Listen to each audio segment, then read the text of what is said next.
Revival House Network. And don't like the brags, I don't like the boast. They like hot butter on the breakfast toast. Watching flicks, talking chicks that like to motorboat. Can Riverman make it, yo, a check? Nope. So look at all these movies I got. Commenting like, should we watch them or not? And I know they just be acting for cash, but I still got one question to ask. Like, why'd he do that, do that, do that? If that was me, I'd be like, screw that, screw that, screw that. I'm an alpha, I'd eat through that, through that, through that. So why'd he do that, do that, do that? All right, what's up, everybody? Zach and Aaron are here. We're with BTM Podcast with the Revival House Network. This month, maybe not really a month per se, but for a few straight weeks, regardless of how it ends up lining up, we are going to pay tribute to our fallen homie, Mr. Charles Grodin. And we're late. You might ask why we're doing it so late, or you might be accusing it. We're not. I didn't want to be a bandwagon guy. It's not cool to do a tribute to somebody the second they die, because then it looks like we're just shilling. We're just trying to get the clicks or something, while a hashtag is trending. So we're not about that. So we wanted to give it a little bit of time and focus a little bit on him because I think he's underrated. Charles Grodin's awesome. He's done a lot of different work. He's proven that he can play anything. He can do great in kids' movies. He can be in serious roles. He can do comedy. So we're going to try and spread out that repertoire with the films that we pick. But we're going to start with a pretty easy one to slide yourself into. We're going to do Beethoven. Why are we going to do Beethoven? Because it's the first movie I ever saw him in, technically. So I got to give credit where credit is due. Right? Beethoven. I was a kid. You pronounce it wrong, baby. It's Beethoven. Fucking terrific film. All right. So we're going to go ahead and get started. I think Zach's going to be streaming the movie. Per usual, I just want to remind you guys, if you guys are on YouTube, for example, please take 2 seconds out of your time to like the video, hit the notification bell, and subscribe if you haven't already. But liking the video is essential. And if you guys ever wanted to join the Patreon, if you haven't already, Zach streams the movie in our private Discord server. So keep that in mind. Otherwise, I'm not really sure where Beethoven is streaming right now, but it shouldn't be too hard to find. But we're ready to rock, right? Ready to rock. Well, real quick, we can mention, speaking of Beethoven, the episode we did last was Angus, and our boy Angus himself fucking gave us props. He did a shout out. He was like, hell yeah, thanks for the love, Revival House. What a Chad, I do love Angus, that would be donk if we could have got the Angus. Maybe we'll have to brainstorm and think some, maybe, but that would be Chad. No, you had the idea of seeing if he would come on for a powwow, so we could maybe make it a cinema enema on Angus. Oh, yeah. And I don't know what else we could do. We've already done the commentary for it. And I think even if you wanted to double dip, I think it'd be easier to get someone to do something like a cinema enema, which is essentially just an interview talking about the movie, where it can go on for just 20, 30 minutes if he really wants it to, if that's really all the time he'd spare. And then we can make it cinema enema and build that around it. It's a little easier than saying, hey, can you give us an hour and a half of your time? And I mean, interviews can turn out to be an hour and a half. That's really not that big of a deal, but it's different than chatting with somebody for an hour and a half than asking them, hey, do you want to sit and talk about your movie? It's funny because I was just trying to vague post. You're spelling it all out for him. I was trying to keep it all fucking secret under the lid. But I didn't jump up and say anything because you know what? I was just like, it feels too good, babe. We just jiving here. Yeah. So anyway, it was pretty cool. And the podcast turned out great. And I'm glad he's being responsive because I guess he was kind of a recluse for a while. Exactly. I went down the Angus fucking wagon on YouTube, went down the rabbit hole and fucking found a podcast he did where he was talking about he was with the director. They were going through all the cuts and everything in Beethoven. And it was just they mentioned at one point, I don't know, but it seems like I got the impression from the director that he's got the full extended father cut, hashtag release the father cut. Basically, our boy Angus's dad was in the movie. He didn't die at all. There was a whole bunch, his dad was gay, and there was another character that it was his stepdad because they were they were thinking about getting married, and all the only little remnant of that's still in the movie is that scene where she the mom is walking through going I didn't order enough food. And that guy in the tuxedo talking to her, she's like, oh, it's going to be fine. That was the only remaining remnant of the stepdad. It was a fucking like I need to see this film. I need to see it, and he said like it seemed like he just had it like I don't know, maybe he has it, maybe he don't. Fucking he mentioned like he kind of winked. He's like just in case anybody wants to pick it up, Criterion, I don't know, week. And I'm like fucking oh man, I would do a big come, baby. Well, in the possible chance we happen to be able to speak with Angus himself, let's not talk about it too much because. That's what I was thinking, but you spilled the guts. You fucking just you let it rip, baby. Fucking just. Well, we'll see. I might reach out to him tonight. Fuck it, just ask him. Okay, and just try to have sex with Angus. That's what I thought you were going with that, but like fucking that works too. And I'm not, and I wouldn't approach it as, hey, you want to come on, give him the whole spiel. I just be like, hey, would you want to like do a quick interview with us for part of a show that we do, and it'll be a retrospective on Angus because obviously we're huge fans, and maybe he can give us. We live in a digital age, man. It's easier now than ever to give a few minutes of your time because he just has to call on his phone. Like we're not gonna make him jump through hoops to be on our show. Yeah. We're not gonna be like, hey, we get on the download Discord. Can you make sure you're calling via Skype? Can you download this shit called Audacity? Yeah, What kind of mic you got? I'd be so like embarrassed too. If our boy showed up and I fucking I got starstruck.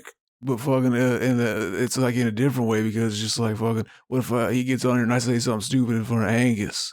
If I say like fucking one of my dick to dust, fucking danked, fucking like, I don't know, fucking. He might be cool. Yeah. He might be cool. It'll go one of two ways. You might totally change your demeanor, but I think that's not something you want to do because we're not professional. We're not like that. I mean, I think you'll find out if he's a cool dude, and you'll kind of loosen up. I mean, he's a fucking cool dude, very Chad. That fucking mustache he got now, Chad. Yeah. Anyway, we'll see what goes on there, but we're going to talk about Charles Grodin today, and we're going to start up Beethoven. Are you ready? Hell yeah. All right, we're going to go in 3, 2, 1, play. Oh, Beethoven. The fucking cute little Saint Bernard. I just want to fucking rub my fucking face in his nose. Get his nose all dry. I think I associate this Universal logo with more movies from my childhood, like on VHS tapes, than any other studio. Hell yeah. Hell yeah. You didn't even say your Earth ain't flat. They lied to us thing. That was the first time we got through that whole logo. And I didn't say it. I just I got myself in a super good mood thinking we were doing Angus again, but we're doing Beethoven, which is also a fine film. It's also a good film. I like Beethoven too. Not nearly as good as Angus though. But so it's basically set up. Did you know John Hughes made this movie? It was a produced movie? He directed it. He went under a fake name. No. Or did he either wrote or directed it? Let me see. It was wrote, I think. Let me see. Why would he go under a fake name for this? I mean, he's done worse trite. I don't know. Let me just double check. Written by John Hughes, directed Brian Levant. Man, that sounds like a fake name. Well, so it says written by Edmund Dante and Amy Holden Jones. Yeah, it's written by. Oh, that's John his fake Hughes. name. Yeah, it's the fake name. Fucking. Oh, well then I wonder if it was business. Like, not because he was ashamed of it. There's, something. Ivan Reitman production. Yeah, and Randy Edelman, who pretty much came tit for tat with, he worked in tandem with all of Ivan Reitman's projects up to a point. So starting with, he was in Twins. He did the score for Twins. He did Ghostbusters 2. He didn't do the first Ghostbusters, obviously, but he did Kindergarten Cop, and he did this. So obviously, I think it's hard not to say Ghostbusters 1 isn't the quintessential Ivan Reitman movie. But besides that, I mean, Randy Edelman is basically the Tim Burton and who's the guy that does all the Tim Burton music? Danny Elfman. He's like the Danny Elfman to Tim Burton.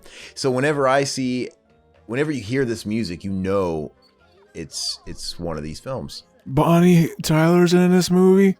Bonnie Tyler. Total Eclipse of the Heart. Total Eclipse of the Heart. Fucking great fucking song. She did a couple Steinman songs he wrote for during the time when fucking him and Meatloaf were not seeing eye to eye. Yeah, Total Eclipse of the Heart was the one. That one, he did like fucking, what was the other one? Fucking Ravishing was another song on her album that he wrote. I like the story of faster than the speed of light. Yeah, fucking that one. Very, very Stacy. Fucking she had a big concrete cock and she was a Stacy. Let's see.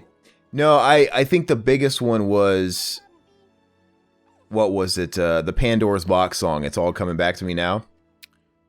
Right? Who else did that? Let me see. Who else? Celine Dion did that too. She had a big hit.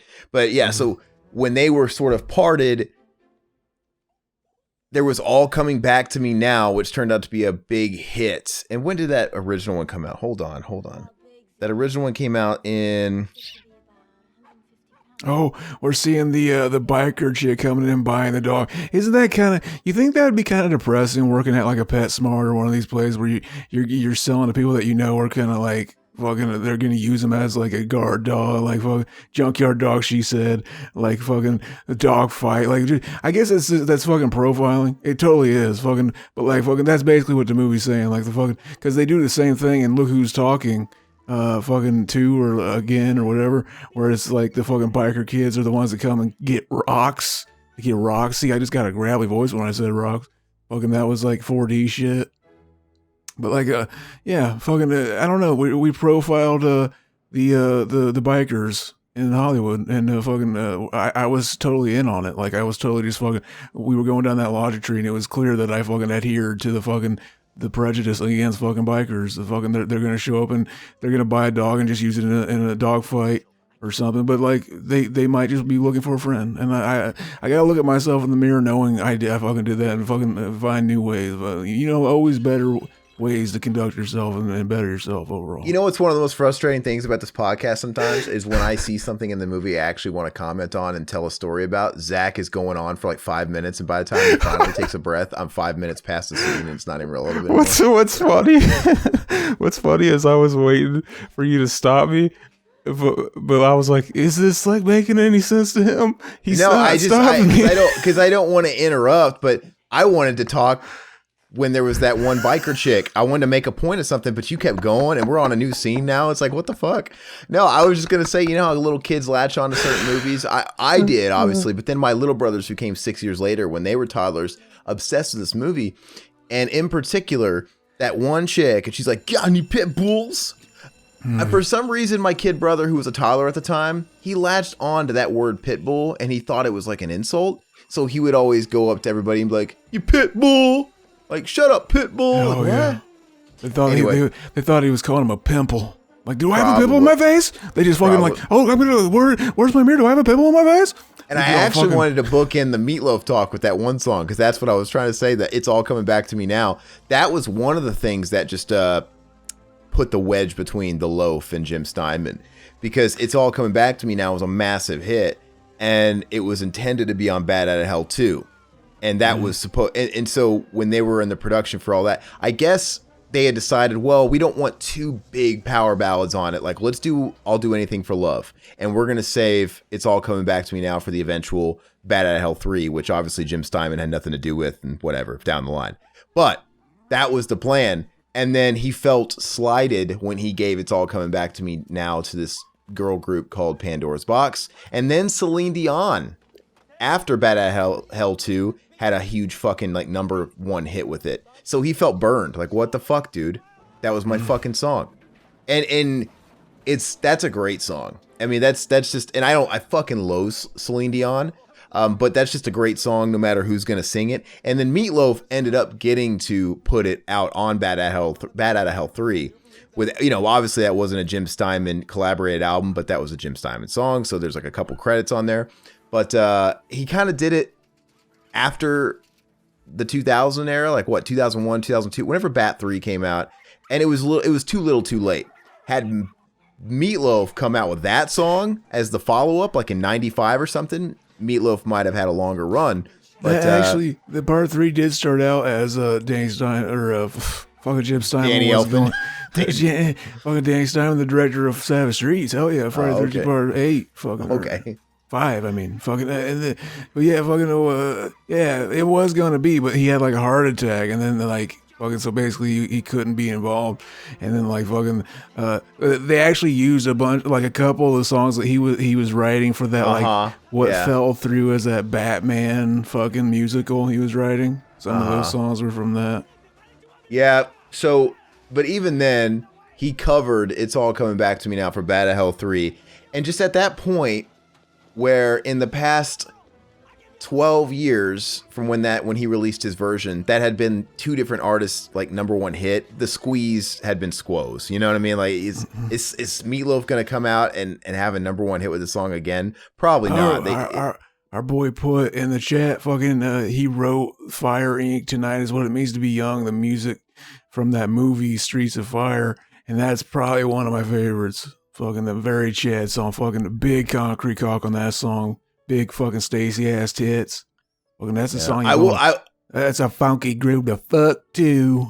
Hell yeah. I will say, even though Meatloaf was too late to the party with it and it didn't do anything for him, too little too late, his version of It's All Coming Back to Me Now is the best version because unlike Celine Dion and Pandora's Box, it was done as a duet, which is what Jim Stein, I think that's the way they always wanted it to be. And it makes sense because it's based off Wuthering Heights and it's Our two boy lovers. is a fucking meatloaf connoisseur right now. You the guy that eats the different meatballs. You're like, fucking, I get the hint of paprika on this one. Fucking, you know that shit. Fucking, I think Meatloaf, fucking, I like Dead Ringer because it's mostly Steinman songs. I like, fucking, oh man, what was that one with the chick Welcome to the Neighborhood or whatever? That one's good, but that wasn't so much Steinman. But it was that one girl from that L7 or whatever that band was that was writing all that stuff. What was the one that's like Bad Attitude? But it's like, it's got to be the version that's like the European version where they didn't add all the fucking electronica shit. Like, because here in the States, the fucking label added like a weird shit like that. That's a good one. That's probably like my favorite.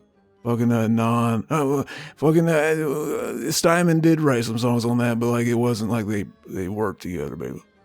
Yeah, I like Welcome to the Neighborhood. That had a couple of hits on That's there. good, you know. I mean, it's solid. I'm looking through the track list right now. I Lie for You is obviously the hit, like the adult contemporary. Trying to follow up. I Do Anything for Love. Original Sin's good. Our boy Running right for there. the Red Light's good. Fucking Yeah, so I apologize. We're paying tribute to this man, and we've talked about Meatloaf, and we've talked about Angus and ad nauseam. We've talked about Jim Steinman, but we're gonna shine some light on the Grode. The Grode. Like, here's the biggest Chad shit about this movie. He was 50-something years old making this movie. He's old. He was old. Chick playing his mom is in her 20s or 30s. Chad. Yeah. Big Chad. Well, he carried the weight well. He carried the age well because he doesn't come off as old as he was. He was pretty old when he passed away this year. I mean, he was like, what, late 80s? Mm-hmm. Yeah, so he was up there, which is hard to believe. I haven't seen a lot of stuff with him in it. He was always the dad from Beethoven to me.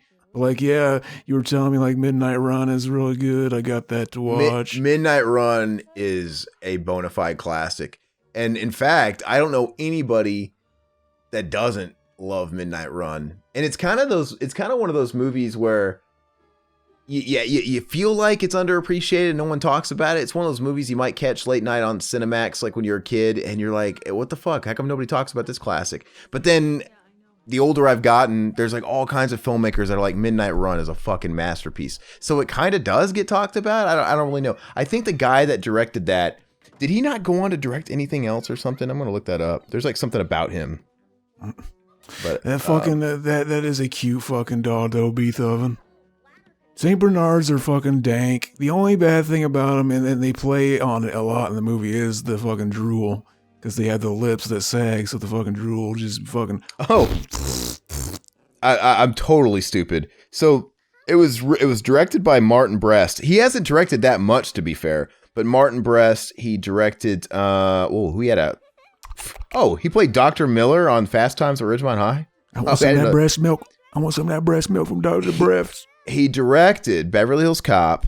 He directed Spies Like Us. He directed Midnight Run. He directed Scent of a Woman, which is probably his biggest claim to fame, I'd imagine. And he actually directed Meet Joe Black, which I have a soft spot for. And he directed that Geely movie that everybody just loathed. That meme. That was a meme and a half back when it came out. There wasn't even memes yet, baby. But that was 2003. He has not directed a movie in 18 years. So he didn't really go on. But yeah, Midnight Run is a bona fide classic, and he outdoes Robert De Niro, who's also great. It's basically a buddy cop movie, but they're not cops. It's that story of. It's been done before. It's been done after it. Like it's that type of. Robert De Niro is the bounty hunter. Charles Grodin is the criminal he's going to catch, and it's basically like 3:10 to Yuma, right? I got to catch this bad guy, and I got to get him from point A to point B to collect my bounty. But along the way, hijinks ensues, and we kind of become close. You know what I mean? But we hate each other. So it's a cross country buddy road movie type of thing with the guys of all that. But it's really, really, really good. But he also did. The Great Muppet Caper. He's done kid movies. And like I said, he did Clifford, which is really funny. And in Clifford, he basically plays... Not to be confused with the Big Red Dog, by the way. No. With Martin Short playing a little boy, which is kind of You creepy. told me, I remember back when you watched it, you told me it's basically Problem Child with fucking Martin Short playing a kid. It is. It is. It's Problem Child with Martin Short playing Junior, basically. And... I would go as far as to say that Charles Grodin is basically playing an extension of this character, where he's the annoyed, except he plays the uncle. He's Clifford's uncle, but he's that annoyed father figure, just like in this. And he's more or less the straight man, right, to the comedy around him. But that's Looking forward to watching that one. Hell yeah. Yeah, that one's wacky. That one's like, it's definitely a black comedy. You know what I mean? Hell yeah. It's a dark comedy, and it's fucking weird. Just you'll be watching that thing for 90 minutes or however long it is, and you're still kind of baffled that nobody's breaking the fourth wall and acknowledging that this is like a 40-year-old man in a little kid get up and like rosy cheek. It's just fucking weird. But it's just kind of an acid trip. But that's so if you associate Charles Grodin with being the dad from Beethoven, which, you know, he does kind of play this type of guy in Clifford and other movies. That's why you'll like Midnight Run so much, because it'll show you how funny he is. Because I think he's hilarious. Because in Midnight Run, Robert De Niro's the grumpy straight guy, right? He's the grumpy asshole of the two. He's the Oscar and Felix odd couple. And he's kind of the criminal. He's kind of the wisecracking other guy. But he's good. This movie's cute though. I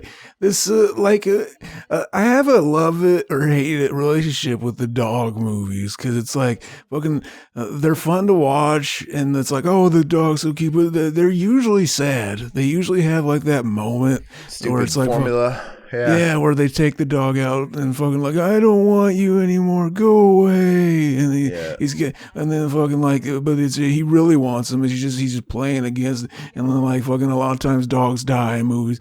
And it's fucking, it is like it really sums it up well though, because like fucking having a dog is like, you know, it's like it's gonna be a small portion of your life.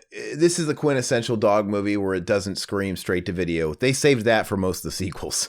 But anyway, fun fact, I never knew some of the references. You know, this is one of those kids movies where they throw a couple of things in there for the adults too, right? It rides that line.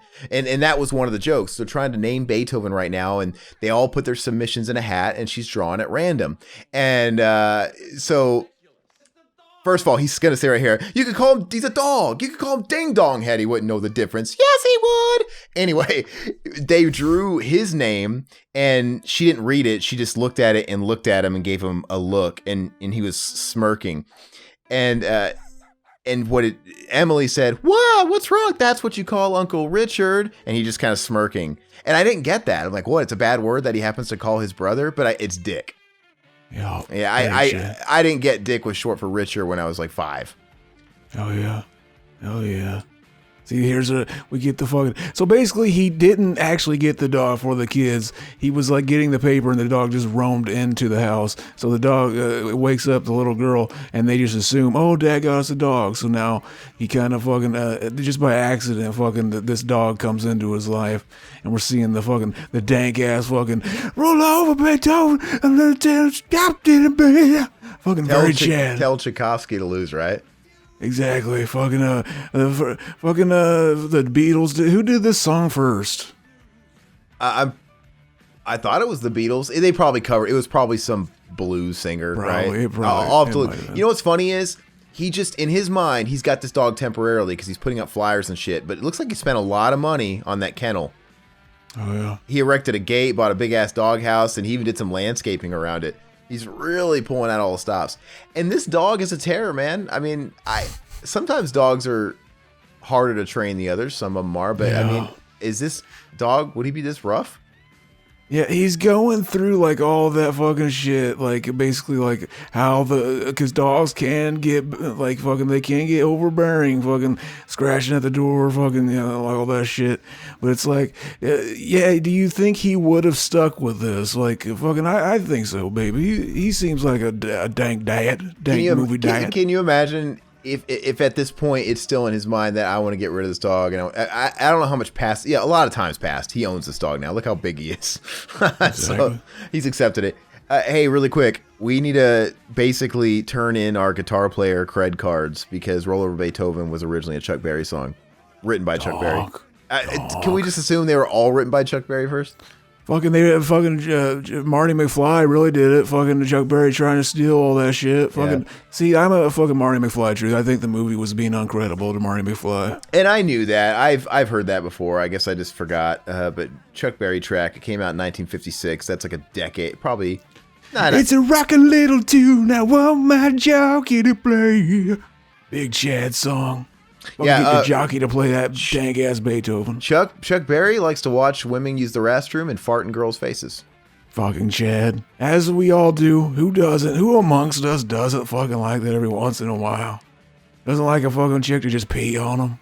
Can you imagine having something like that overshadow your legacy for some people? Because Chuck Berry's the godfather of rock guitar. He influenced everybody. See, you're making me one of those people because it works well because I didn't think about it until you brought it up. So I'm still fucking innocent enough. But this is a great scene. Oh, it's the worst nightmare. Can you imagine how terrifying this would be if this is your dog? They're playing up the whole fucking drool. It's like, it's just like a big slime going all over. It's like cum. He looks like Venkman getting the slime on him. That has to be what they use for fake cum when they make it in a movie.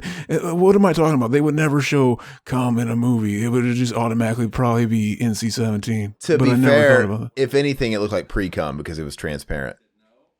Exactly. It wasn't like he wasn't getting big fat load shot on him in slow motion. They're allowed to show like cum whenever it's like in a comedy, like it's used as gel for your hair. Oh, this is the girl that was in that sitcom with fucking Fran Drescher. The nanny. Was the nanny like a top tier or was it kind of forgettable? It sucks. It was a hit. But it's a terrible show. I cannot stand it. It's an Achilles heel. I started watching it on fucking HBO Max because it's on there. And I got like 3 episodes and I'm like, I'm not really feeling it's not doing much for me. So you can tell. I mean, I'm not trying to just assume, but for me, when I watch that show, I feel like this demographic is aimed at women and gay guys. That's it. Like, I don't see who else could like it. Because the humor's like, it's ritzy, posh humor, and she's all like the fashionista. It's just like, and she's a nanny. There's nothing that appeals to a guy there. You know what I mean? Like, what the fuck is this? Yeah. But Ted, he's on Step by Step, aka Brady Bunch of the '90s, right? Oh yeah. And he was on that show around this time. I don't remember when Step by Step exactly started, but it was probably pretty close to when this aired. I love that look on his eyes. I wonder how they got that shot. Yeah, I was reading they had like a robot dog they would cut to every once in a while, and he made like weird eyes kind of look. Expression. That was probably it then. Yeah. There's dog drool, man. I can't go to work with dog drool, man. I gotta change my shirt. I gotta change my pants. And if I change my pants, I gotta change my time. Just change your pants, George. Yeah, it looks like he's got cum on his leg. Fucking Chad. What a Chad. That's what you fucking do. That's really kind of what it looks like, too. That's how you pull out the last minute and your fucking chick doesn't get pregnant. You fucking, all you gotta do is go clean your pants. This is that scene. See, I'm seeing it fucking 2020 right now. This movie is really metaphorical, and fucking our boy John Hughes was making like fucking whenever your chick stands up off your dick and the nut just fucking oozes out. Fucking I guarantee you, if you were to reach under Zach's bed right now and pull out the black tube sock he jerked off into last night, that's exactly what it would look like. That weird, clear, crusty stain on there. Hey, and I gotta say something. I don't mean to sound like I'm picking on a kid because I would never do that, but I'm kind of giving myself a pass because I was a kid. I'm technically older than Nicole Tom, who plays Rice. And when I was a kid and she was older than me watching this movie, I was like, damn, Nicole Tom is not an attractive girl. Which one, sir? She's the oldest sister. She's the nanny. Okay. I'm like, she's kind of a plain bitch, and she's not very attractive. That was now, like I said, this is not an adult saying that about a kid because that's mean and bullying. I'm just saying, when I was a kid, I'm like, she's not attractive. Usually, they put like cute girls. You know, don't they usually like cast accordingly? I never thought she was ugly. As a kid or anything. And she didn't grow up to be attractive. Like, if you look at her up on Instagram, and she's mostly known for the nanny now, like, you know, the girl. But she didn't grow up to be attractive. The dog is so cute, though. That fucking tongue swinging. Oh, man. Well, my favorite dog film of all time is Homeward Bound. The remake, The Incredible Journey. Fucking with our boy, fucking Michael J. Fox. Fucking, the one guy that played, fucking Sally Field was sassy. And the fucking Shadow, I still weep all day for Shadow. Shadow. I'm not going to claim to be an aficionado of dog cinema, but I'll give my accolade to two different movies. If we're going off pure nostalgia, I have to say Beethoven. I couldn't tell you if that'd be the case if I watched it for the first time now as an adult. I always thought that donut looked fucking awesome. But I got to give it to Beethoven just because of the nostalgic reasons. But aside from that, did you ever watch that Disney Plus original movie Togo with Willem Dafoe? I still need to watch that. I just keep forgetting. I watched that as a grown man when it came out a year or two ago, and I gave it a 10 out of 10. I mean, I'd have to see if I don't know. It was, you know, it's a great story, and it pulls you on the heartstrings. And it's basically, for the most of the movie, it's Willem Dafoe acting with a dog, and he does an awesome job. So, do the dogs talk to each other like Chance, Shadow, and fucking Sassy though? No, it's definitely grounded in realism. Fucking, I am not interested. No, just joking. I'm gonna watch it. You should watch it. And to me, they launched that movie basically when Disney Plus came out. Like, it was a launch, and I'm like, whoa! And I was like, they came out swinging. Like, this is an awesome movie. So hopefully, and I thought to myself, so 90s live action Disney movies are dead. Because now all Disney is interested in making. You know what's funny? I was just saying, yeah, look, she's cute, and then I realized, like, I fucking say that about, but it wasn't like that. It was like, I realized how bad that looked, but I was just remembering how you were saying you never thought she was. You always thought she was ugly as a child. Hey, you know what's funny is looking at these people now, because when I was watching this movie as a kid, these kids in this movie were older than me. So now that I watch it and I look at the boy she likes and stuff like that, he looks so young to me, because I remember looking at him like an older kid, like, God, that kid's older than me. Now I'm like, that kid looks like he's fucking 9. It's weird. It's a trip. Anyway, that's Deborah. From Patricia Heaton, and then David Duchovny, man, the man himself. And David Duchovny, oh yeah. Yeah. What was she from? He was from the X-Files. She was from another show. Raymond. She's from Everybody Loves Raymond. Was she the mom? Yeah, she was the mom. I always wanted to fuck her. I always thought the mom in Everybody Loves Raymond was so fucking a babe. Yeah, so Stacy. She was very Stacy. And she is. She just got short hair. But you remember that show Mork and Mindy? The girl in that was fucking babe too. Yeah, Mindy. Delicious. Mindy. Oh yeah. Fucking so Stacy. She was on that movie with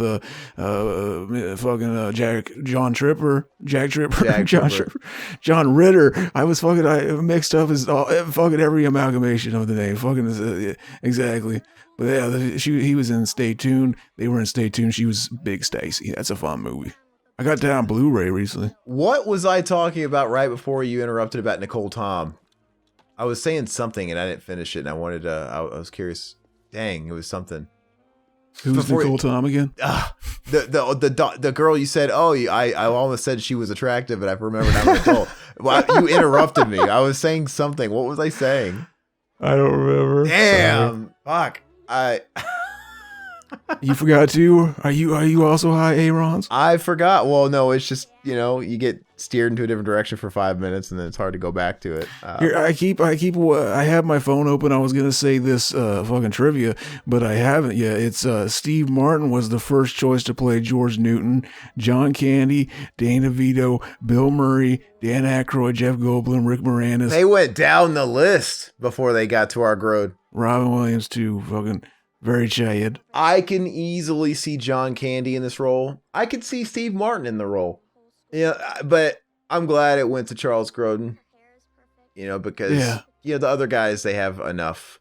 Apparently this is Joseph Gordon-Levitt's film debut, and he's like basically an extra at some point in one of these scenes. I've never noticed him, so he's probably way in the background somewhere. Oh, I remember what I was going to say. So I was talking about Togo, and so when Togo came out as a Disney Plus original movie, and it launched with the service, I was delighted because I'm like, oh, this might be cool then, because this kind of movie is the kind of movies they used to make in the 90s, and they would be theatrical releases, like live action. Because Disney, as far as live action movies, all they're interested now is Pixar movies and Marvel movies.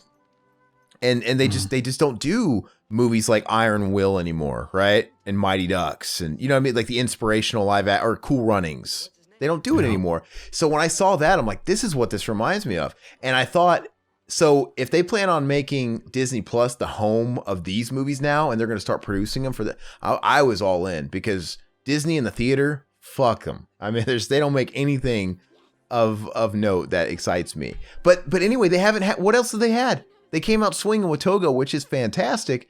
Have they had any other original movies? I mean, they've had original series, but once again. Go ahead. You think that nose on our boy, the dad, fucking James Grodin, he works at like a fucking air freshener plant, and like they have a logo and it's just the nose. You think they just repurpose that nose as the big nose from fucking Figure It Out, or no, not Figure It Out, the fucking the other one where you had to fucking search his nose for the booger or whatever, fucking. Oh, you pull the flag out from Double Dare. Yeah. Remember that Nickelodeon was a wonderful fucking network. Did you ever watch that Orange Years doc? I need to.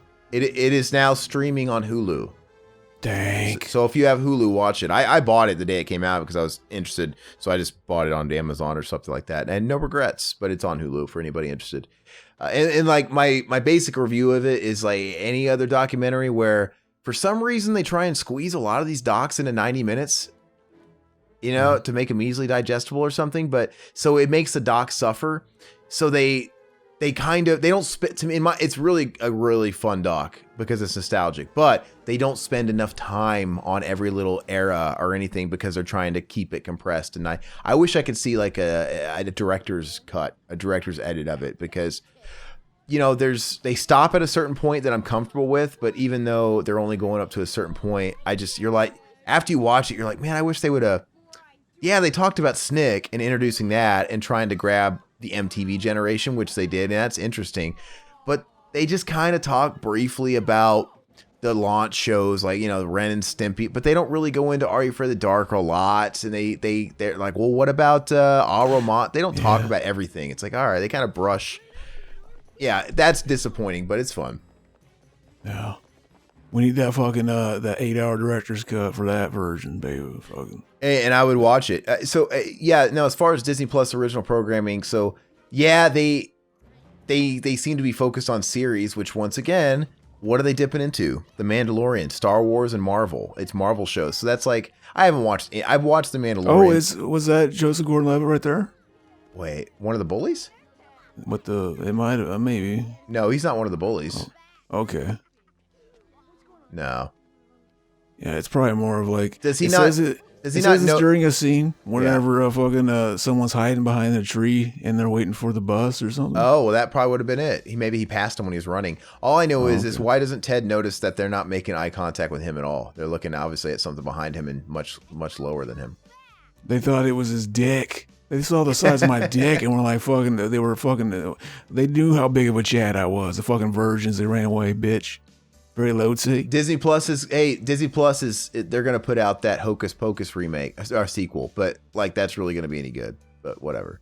It won't, but fucking it gets all of our fucking warm fuzzies going. But it's still not the same as Togo because Togo is an original. So I don't know what happened. They're dropping the ball. I hope they put out some more content like that. Fucking, you get in the ball, you check it like fucking Space Jam, but bam, and fucking they fucking just hits him in the head. Bam. I'm hearing lots of not fun things about Space Jam, the new one. I'm hearing it is basically just fucking like, hey, we own all these intellectual properties. The movie, like it's like Ready Player 2. Fucking people were saying, fucking, yeah, like, are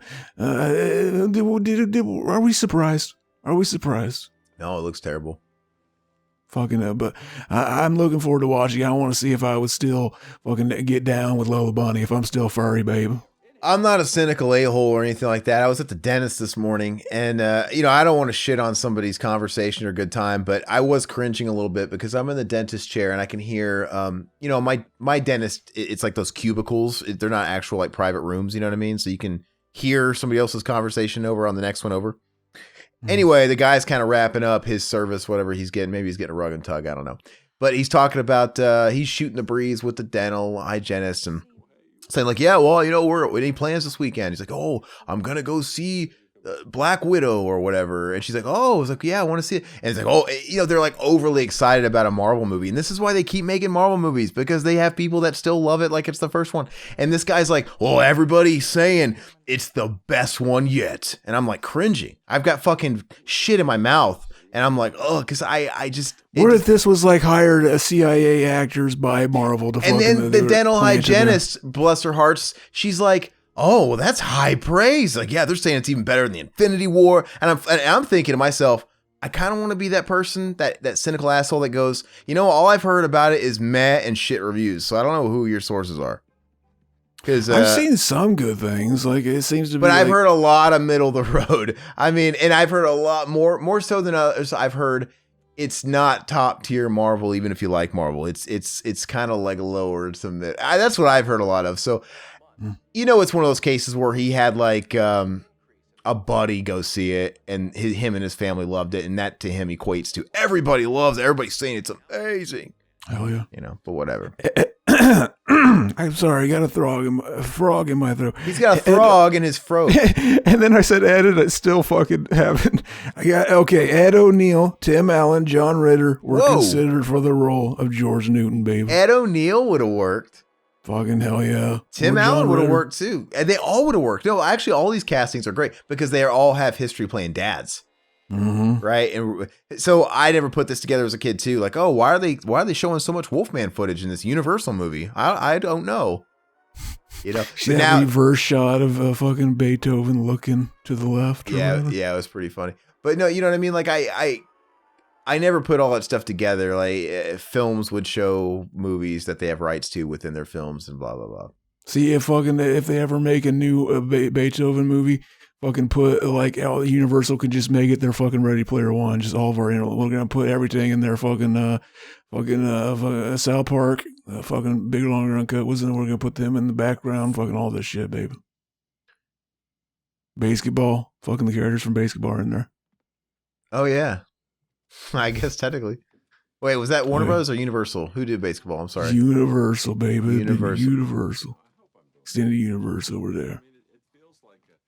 All right, so this is one of those jokes for the adults, right? This is for the adults, not the kids, even though I thought it was funny as a little kid too, but it's borderline adult humor. So he's laying into bed after he heard the TV on and he went downstairs to turn it off, and he comes back to bed not knowing his wife, Bonnie Hunt, has left to go to the restroom or something. And since she left, Beethoven slipped in the bed, right? And so he's going to turn over right now and he's going to snuggle on it and grind up on her. Or no, Beethoven's gonna start licking him. Like he's not gonna know a difference between a Saint Bernard licking him and his wife, which is kind of fucked up. Look at that robot dog flip over. Look at that fake dog. Anyway, look, Beethoven's fucking getting ready to stick that dick in, man. And he's That's like, what it looked like for a second. Yeah, I've never noticed that. Yeah. Anyway, he's like, ooh, it's not even Saturday night. He's like, his daddy's little girl been naughty. Hell yeah. That's what how does he not know that he's got dog breath up his neck? I mean, do you guys He would, but it's so cute. He's got that slobbery tongue. I would roll over and be like, oh, you cute little motherfucker. Just fucking. Fuck me. Just get your rocks off, buddy. Basically, but I would just hug the fuck out of you. Like, fuck, we're just gonna lay down and fucking enjoy this moment, baby. Slide it in, baby. Oh yeah. That's how you're doing it. I love that. Fucking Chad. Dad, all those people you put down and you said that were up for the role, I can imagine them doing all these. I can imagine Tim Allen doing this. That's how you're doing it, you know? And they would all play it a little different, like to their strength and to their particular character, but they would all pull it off. Fucking Tim Allen be wearing a tool belt. He's doing it. Yeah, he would have to throw in his Tim Allenisms, right? Exactly. Yeah. Because I think even in the Santa Claus, he doesn't get away without pulling a couple Tim Allenisms, right? So this is like funny. I was thinking about this when I watched it. It's like fucking like the kid is always like, oh please, please, and the parents are always like, you gotta clean it, you gotta feed the dog. And I'd buy that for $1. Is that Buck Flower? No, it's a Buck Flower wannabe. Exactly.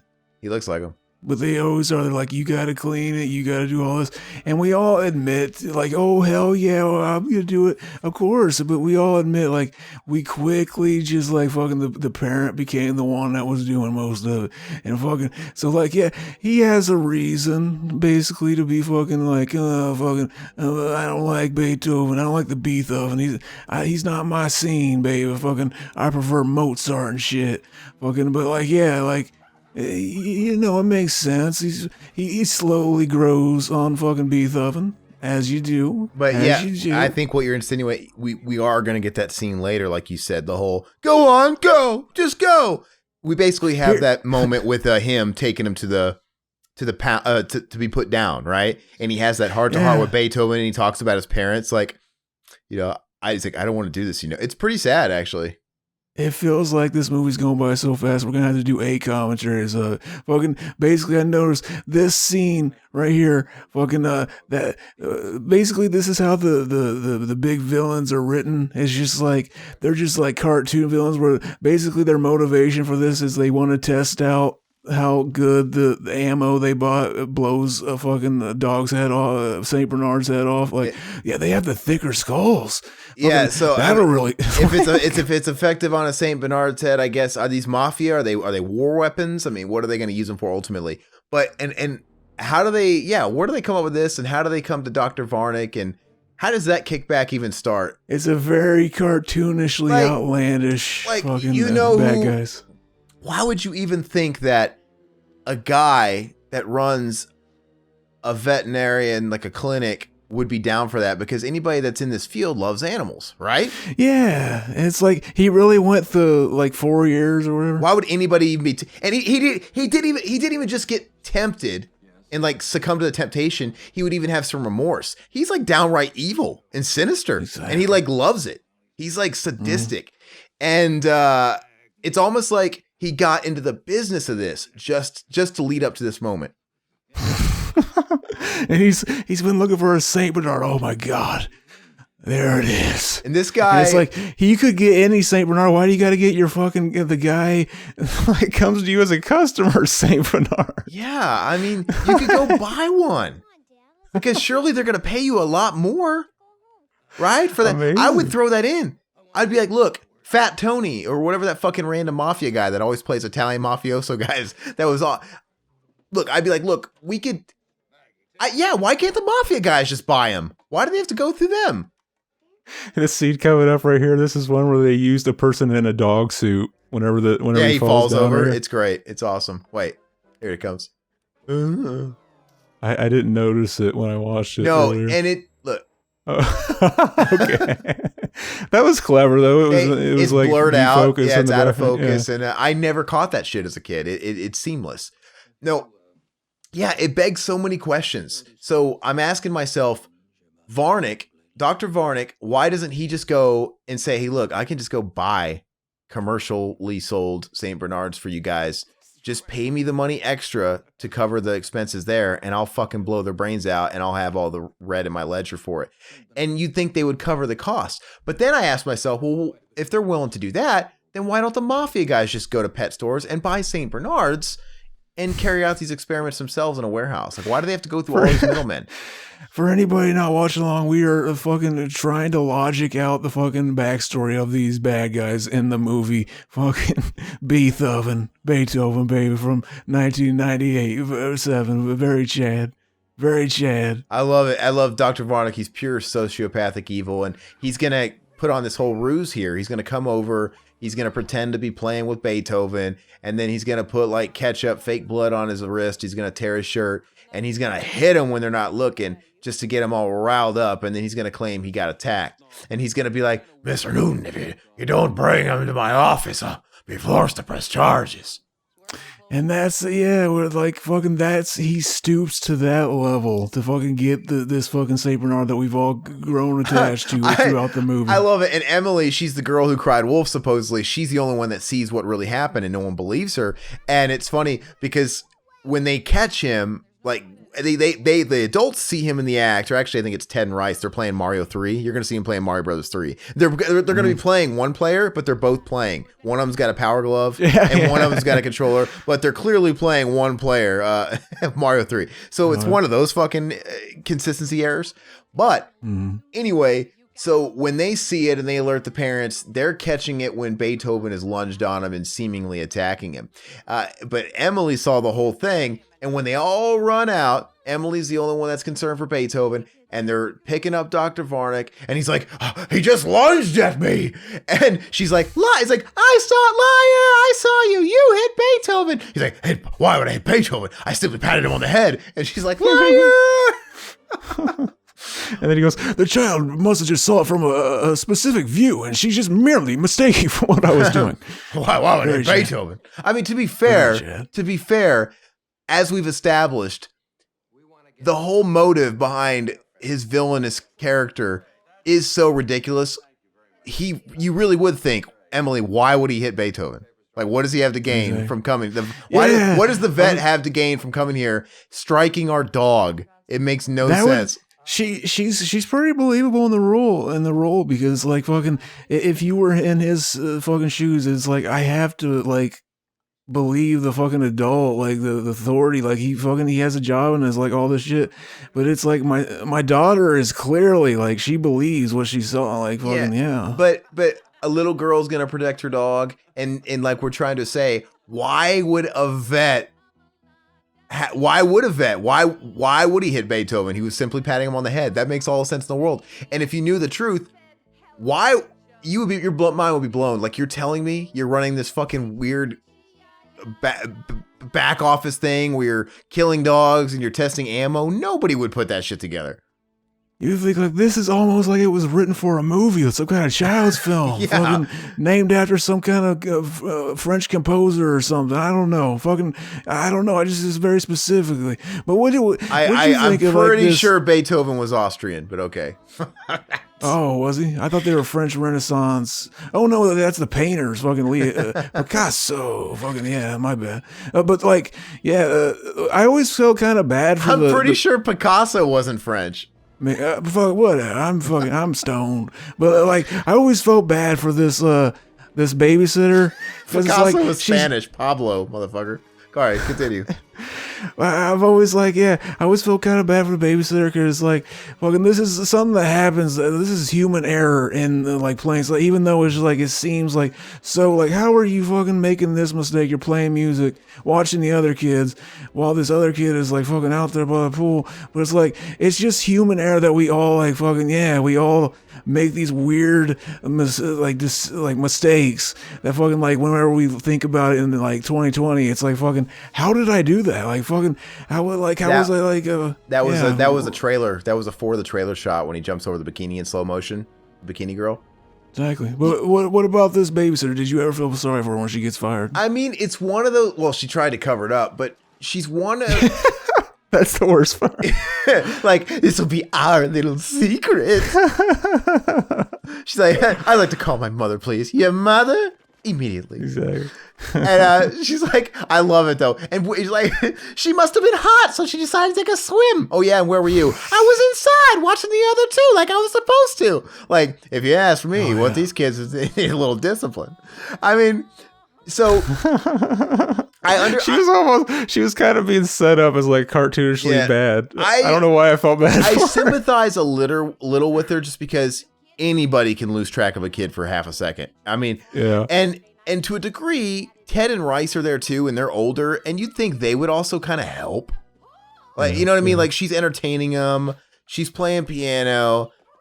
You'd think Ted or Rice would be like, hey, Emily, where are you going? You know what I mean? Like, I don't know, but that is her job. She was paid probably minimum wage, a good minimum wage to do that job, which she clearly needs. I mean, she's got that bitchin' pool in her backyard. She seems like she's hurting for it. I love it. You know what would be awesome? Fucking laying down on that kind of shirt with those fucking beads on it. I bet that sucks. You know what I mean? Like, that can't be comfortable. That's basically like a fucking Kevin McAllister fucking trap. Just like fucking, he basically did that in fucking Home Alone. He put the little ball so that fucking Harry would step on him fucking over. Yeah. Fucking something. It's like somebody with really good skin saying, you know what? I wasn't blessed with enough skin tags all over my body, so I'm going to put these manufactured fucking lumps all over my shit. What do you do when you get those? I cut them off, baby. So, I don't know. I don't really have that problem. My dad had skin tags, but I've heard that there's the rubber band trick, you know, where you put like the rubber band and basically tighten them and put pressure. I think you can get them frozen or cut off. I mean, I don't know what could happen if you cut them, if it's just like infection, if it's just like anything else. You've literally never had one of those fucking things? That is weird. I thought everybody has had at least one. No, I mean, well... See, I was thinking you were gonna like fucking. Well, I did have one. I thought it was my dick, and I fucking got it circumcised. Like, I thought you were gonna like building up to a joke or something. So with technically, that comedic. Even like a little flesh-colored speck that looks like skin. It looks like some skin is like peeling off. Yeah, like microscopic. I guess I've maybe had those, but they're so microscopic. It just looks like it literally looks like my skin. I'm like, it's like, oh shit, I cut myself. I'm gonna tear that off, but it's like, oh, it's not coming off. But I'm talking about gnarly ass skin tags where they're like fucking red and they're like craters like hanging on. You know those really gross ones? Oh yeah, I've never had any. Those are disgusting. But you know what I'm talking about though? What was it? Yeah, it's was like that what fucking hamburger is that what meat. That song? Remember that song "Skin Ticket" on Iowa by Slipknot? Were they referencing skin tags? I'm pretty sure Skin Ticket had something to do with serial killers or something, right? I mean, you know what I mean. Skin tags, baby. That's gonna be our Skin Ticket. It's a bigger, gnarlier version. We just came up with our crust punk band name, Skin Tag. Hell yes, fucking Big Chad, fucking so much fuzz pedal gonna be happening on that bass. Fucking hell yeah. I'm gonna show you a picture of some what I think gnarly skin tags are. Oh. So basically, in this part of the movie, fucking our boy David Duchovny and the Stacy chick, they're basically trying to like manipulate him into like basically buying a bad contract, right? And they're basically like fucking trying to get him to hurry up and sign without reading. And they're getting pissed off because the wife, he's like, well, why don't we eat first? And you take a look at it. Fucking, they're like, no, look at the dog. They're fucking trying to just get him to hurry up and sign it. But like, what's funny is our boy Beethoven, he stops, he sees through their shtick. He knows. He's got this third eye squeegeed. It's fucking, basically his neck circumcision has been made. Basically the Disturbed album cover. But like fucking, yeah, like our boy, the dad, will never know. Basically, that fucking Beethoven completely saved his ass here. There's never a realization that he finds that, baby. Zach, I just put some fucking gross ass pictures of skin tags in the chat in the Discord for everybody to see, including you. This is like the case. This is what I'm talking about, and there's people that have this shit all over their body, all over. That would suck. And it's fucking gross, man. You know what it looks like? When it's red, it looks like hemorrhoids all over your fucking body. But when it's brown, it looks like Totino's sausage on your fucking pizza. It's gross. Oh, now you're making me hungry. Yeah, man. I know, man. But they get worse than this, man. They get like really long, and I've seen people where it looks like fucking Easter Island heads just dangling off their head, their fucking body like an inch. Oh. Did you notice what I said here, though? Fucking our boy James Brolin, he'll never know that fucking Beethoven totally saved his ass in not signing this. James Brolin?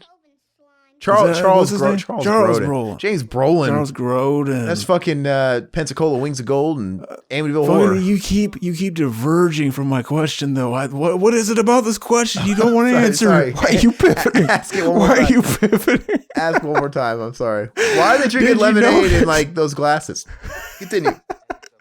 Did you notice that our boy, fucking the dad, he will never know that fucking our boy Beethoven, he thwarted this evil scheme. He'll never know what Beethoven did for him. I think it's insinuating he does because, well, you're right. Maybe he doesn't know the bad. I don't know because she talks to him. The wife seems to know. Like I had a bad feeling about it, but he never really. And she says, Beethoven did you a favor. You know, they were rude to the kids, and you know. But yeah, I guess they never knew for a fact the deal, right? Yeah. Well, they still have the documents there because they probably ran off. I love it. There's the eyes again. I'm sure they left the documents behind, right? And all his wife had to do is like, hey, look, take time to read this. They were trying to fuck you. Exactly. Beethoven's a smart dog, man. Exactly. He's got his third eye squeegeed. He's big on fucking top of the big top fucking Pee-wee bullshit. Big top Beethoven. Yeah. Fucking that's what it should have been. That's what the sequel should have been. Fucking big top Pee-wee came and fucking stole that shit. Didn't even have fucking our boy directing it. Like fucking what a fucking missed opportunity, big top Pee-wee. I've still never even finished the whole film. It's not good. Fucking I've still never finished the whole film. But you did watch the Netflix one, right? The Big Holiday. I still haven't yet. That's funny. I like it. My niece was watching it for a while, so I've seen bits and pieces. It's a retread of Big Adventure, but who cares? It's fun. Exactly. But yeah, fucking he'll never know what Beethoven did for him. And are they getting all five-head on us? Are they trying to imply, like, even if you don't think you like your dog, you do. He saves your life, and you'll just never know about it. Would you fuck Bonnie in her filthy, filthy hunt? I would. Okay. She's not. She's Barry Stacy. That dripping hunt of hers? Oh, hell yeah. I'd make it drip. And you like it when she's rough and she's just kind of being a bitch in a hunt to you, right? Hell yes. Oh, that's the fucking Stacy shit. Gotcha. Get me all fucking bothered. What are you trying to do here? Fucking, you trying to fucking make me leave so I can go jack one out while you fucking tell them the secrets about me or something? Do you think she's into humiliation and she'll tie you up and lather Hunt's ketchup all over your nude body, right? Before straddling you with that filthy hunt of hers? Oh yeah, fucking let her strap on a dildo, make me give her head. Oh, gross. That's from that was from the Adam Sandler album, that first Adam Sandler's comedy album. Gross. Probably the best thing on there. That song Medium Pace. That's like you could just listen to that and then you heard the whole album. I don't remember it. I remember they were popular when I was like in middle school or high school, and I couldn't tell you what skits came from what CDs. I've just heard a lot of them over and over again. Mm-hmm. The goat. Exactly. Fuck me in the goat ass.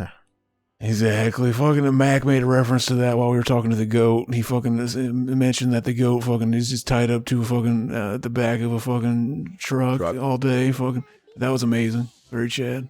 And everybody got it. It was like, I thought nobody would get that. What a dated reference, and it seemed like everybody got it. So look, they're waking up extra early because they got to butter Dad up because Dad's had it. And they don't want him to get rid of Beethoven. So they're taking on some responsibility like they should have from day one, those little fucks. So, you know what I mean? They wanted the fucking dog. And I think he even said... Yeah, that's usually how it starts, though. You usually start out like, oh, yeah, this is so fun. And then you just kind of taper off. Your parents start doing it. And then whenever, like, a scare comes up, you start doing it again. And hopefully your parents notice. But that's what he said. Like, basically, it's on them. And they had to convince him, and he did. So anyway, they're waking up early in the morning. We saw Ted walking the dog. We saw Rice bathing the dog. Now we got Emily making him breakfast, and they're going to basically suck his ass. Look at that big concrete Chad dick on that fucking Beethoven. Fucking mount me stallion. I dropped some eggshell in there. Chew carefully, Dad.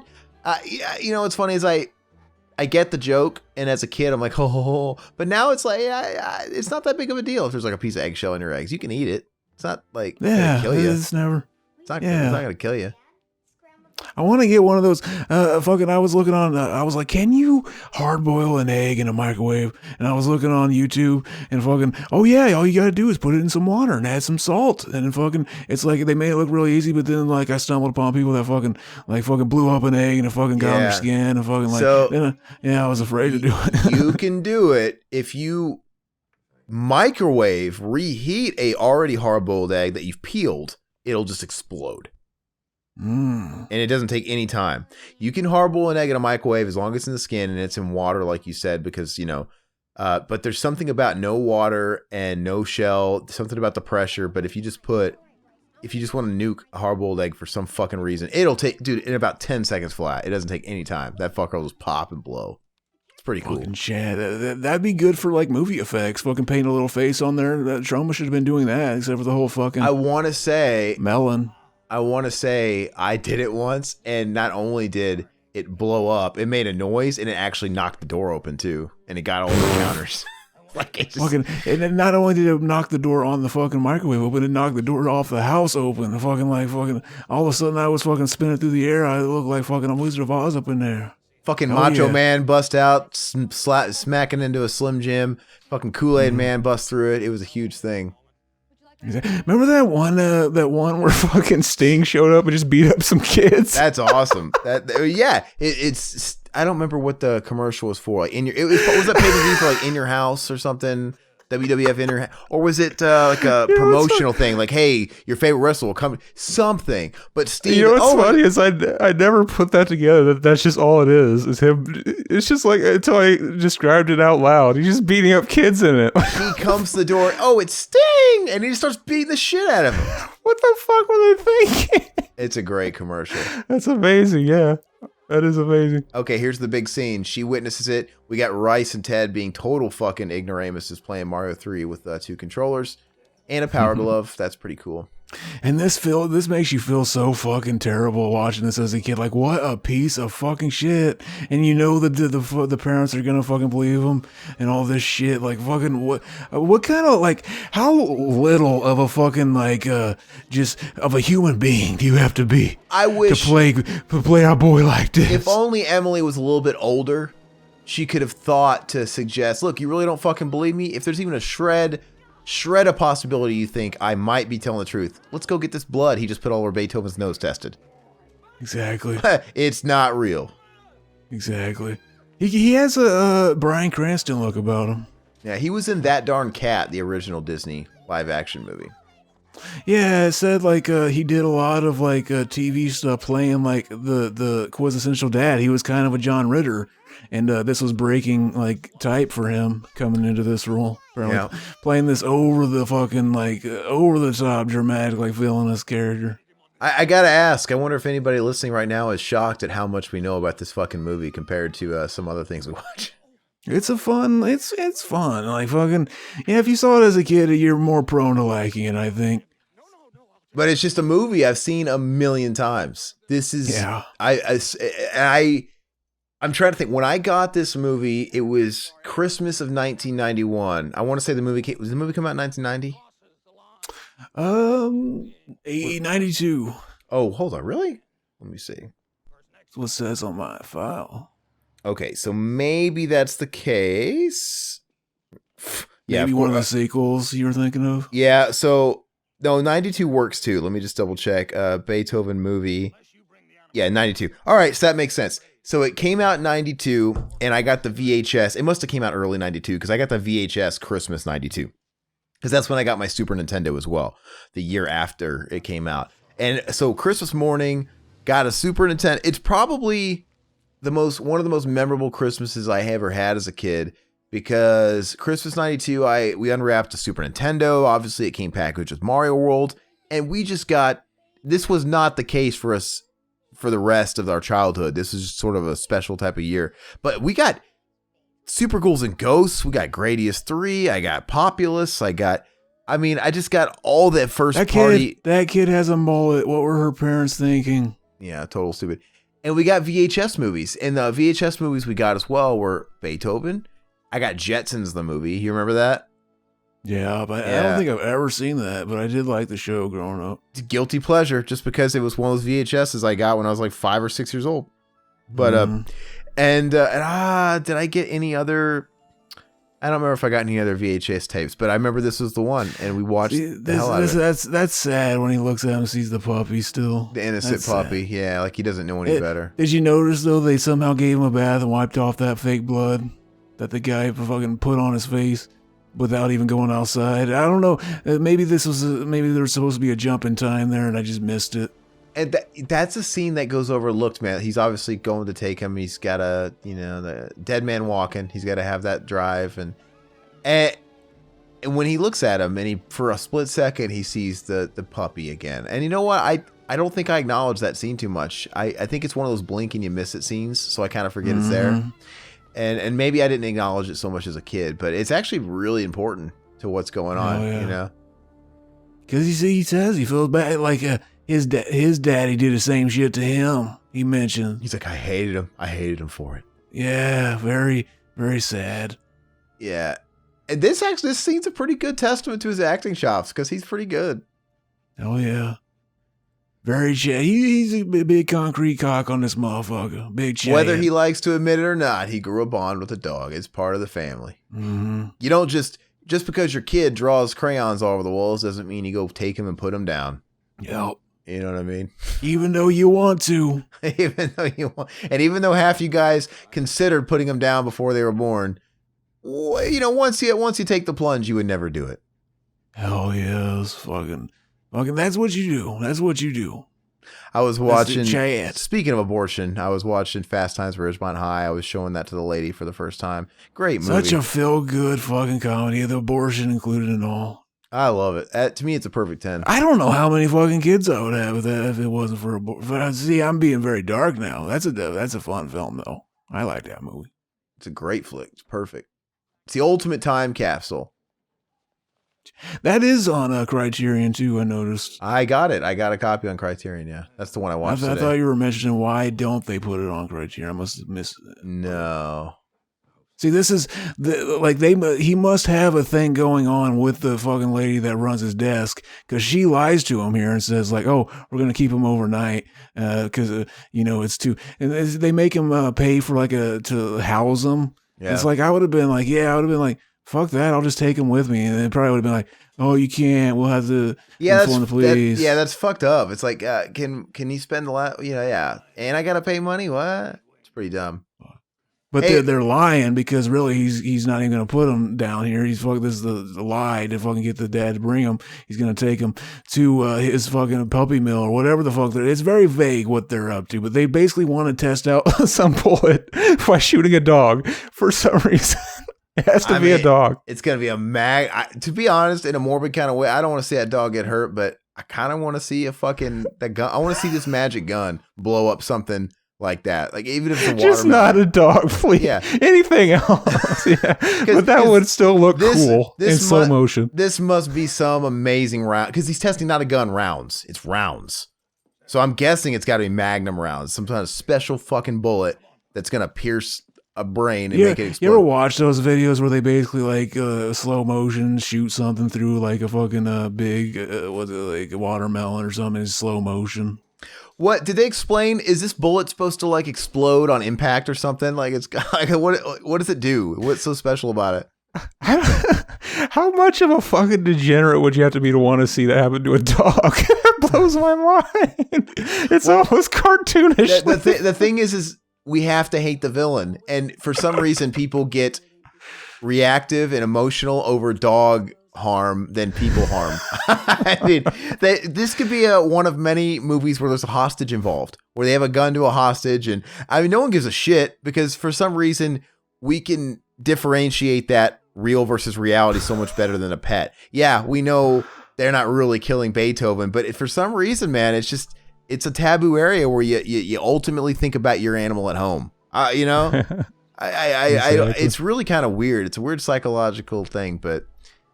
Yeah, there's that little part of us that knows we're all going to have to go to the fucking vet someday to put the dog down, because you can't let it suffer. And it's like, well, because, yeah, you're right. Because unlike children, unless something bad happens, you don't outlive your children, but you're going to outlive your dog, most likely. So that's a day you're going to have to face. But I also that's the worst part of owning a pet, babe. If you never want to experience that, get a fucking turtle. Apparently they live to be like 100 or something. What comedian was it? There was some comedian. I can't remember which comedian it was. That's funny where she goes dog killer. It's like, dog killer. But you get fucking, yeah. No, but hey, really, there was a comedian. I don't remember if it was a Mitch Hedberg or I don't remember who it was, but basically says, what? Hold on. Yeah, getting a dog is very conflicting. It's like it's supposed to be the happiest day of your life, but at the same time, you're putting a down payment on the worst day of your life. Essentially, it's like buying a dog is putting a down payment on the worst day of your life because you're gonna fucking end up having to put it down. And it really resonated. But I think with dogs too, maybe it is seen like kids because dogs are innocent and they're just they're helpless for the most part. I will say there are some people that it's different. If they're going to kill Beethoven and they're going to kill Sparky there, that really is like, what the fuck? These are like pets. But in movies back in the day all the time, there would be scenes where they would shoot Rottweilers or vicious animals that were guarding some fortress and nobody really blinks. There's still the people that are like, oh, why you got to kill that dog? But you don't quite feel the same when it's a viciously trained dog that's like a weapon. But yeah, it's different. Like that movie, Man's Best Friend with Lance Henriksen, where he always thought it was a robot dog, but it was just the weird cover design. Fucking yeah, it was weird. He's actually turning invisible, not metal. It's just it looked very weird because of the fucking CGI or whatever it was. The way they visualize it. But like, yeah, fucking, this is where basically she's like, you know what? Fucking, wasn't it like basically that guy who told you and put it in your head at all that fucking Beethoven might be vicious? And then it just happened to be he's the only guy that like fucking saw anything. And our daughter's also saying he seems to be lying. Like fucking, you think there's some weird shit going on? And she's like, how about you listen to your daughter for once? Like, why are you ignoring your kid? But it's good because it's like in his if this wasn't a movie, you'd just be on the same fucking wavelength as he is. But like whenever they bring it, they force him to go like, oh, we want to talk to you, and he looks very much like sorry fucking. But then like he finds out, baby, and that's a good moment where he fucking what are you trying to pull? Fucking great scene. What are you trying to pull? You don't really give it the gravitas he does. Yeah. He's his cock's too big for my fucking windpipe, basically. I also have to say, I think it's not his fate because he gets arrested, but the scene when all those syringes go in his body is kind of violent for a for a little kid movie. You know what's funny? Does he die? What's funny is technically, does he die from that? Because no, he gets drug off the prison. You see him getting drug off, right? Yeah, but like I remember as a kid, like is the cartoon logic of the movie supposed to be like he died because all these because technically he's fine as long as they don't fucking put the fucking medicine in. Or was he just dying because he fainted? No. So I think it's insinuated he got loaded up because when he drooped down, he smiled like he was high and he was getting loaded up. Watch. And so you'd think he would have overdosed. Not only did he not overdose, seemingly 5 minutes later, he was lucid and they were dragging him off into a, all right. So it was kind of cartoony logic, like fucking. Yeah, and they seemingly none of them hit him in the head or the eyeball like in a horror movie or realistic. They went perfect into the body in his body. See right there, he grabbed his arm and he realized like, oh, I told you he was lying. He fucking doesn't have the bite on his arm. Like, what the fuck? Where's my dog? And now he's like fucking, he knows Beethoven's a big Chad. Like, you don't get to fucking put my dog to fucking sleep, bitch. This movie blows by. Blows by. It does. I feel like we have to do like 3 other commentaries just to get everything we were supposed to say. Oh, there's Beethoven 2. And if you really want to dig further, there's the Judge Reinhold Beethoven 3. And then if you want to dig even further, there's the Beethoven's 4th and 5th and 6th with that fucking guy from Weekend at Bernie's. I remember I watched part 2 and I thought like, I think I gave it lower than a 5. So then I was like, I guess that means I shouldn't continue. Well, but like, fuck. Knowing that Judge Reinhold's in part 3, that intrigues me. It's after part 2 is still clearly of the same production quality. It's still a theatrical movie, and I remember the cute fucking girl dog to Beethoven, it's just sequelitis, you know. But they add more. They have to add the female dog and the spooky buddies. They have kids. I think Beethoven Second's good. I think it's fine. I watched that too, and we had that the year it came out. It's not as good as this one, but it's totally fine. Maybe I was just not in the mood. Maybe. It's got enough. It's got enough in it. I mean, like I said, you have the little cute puppies, the Beethoven puppies in it. They are cute. They are very cute. And you got Chris Penn. That stupid dog. He's always playing the same fucking character. Isn't that funny? The oaf. Unless he's playing a karate champ.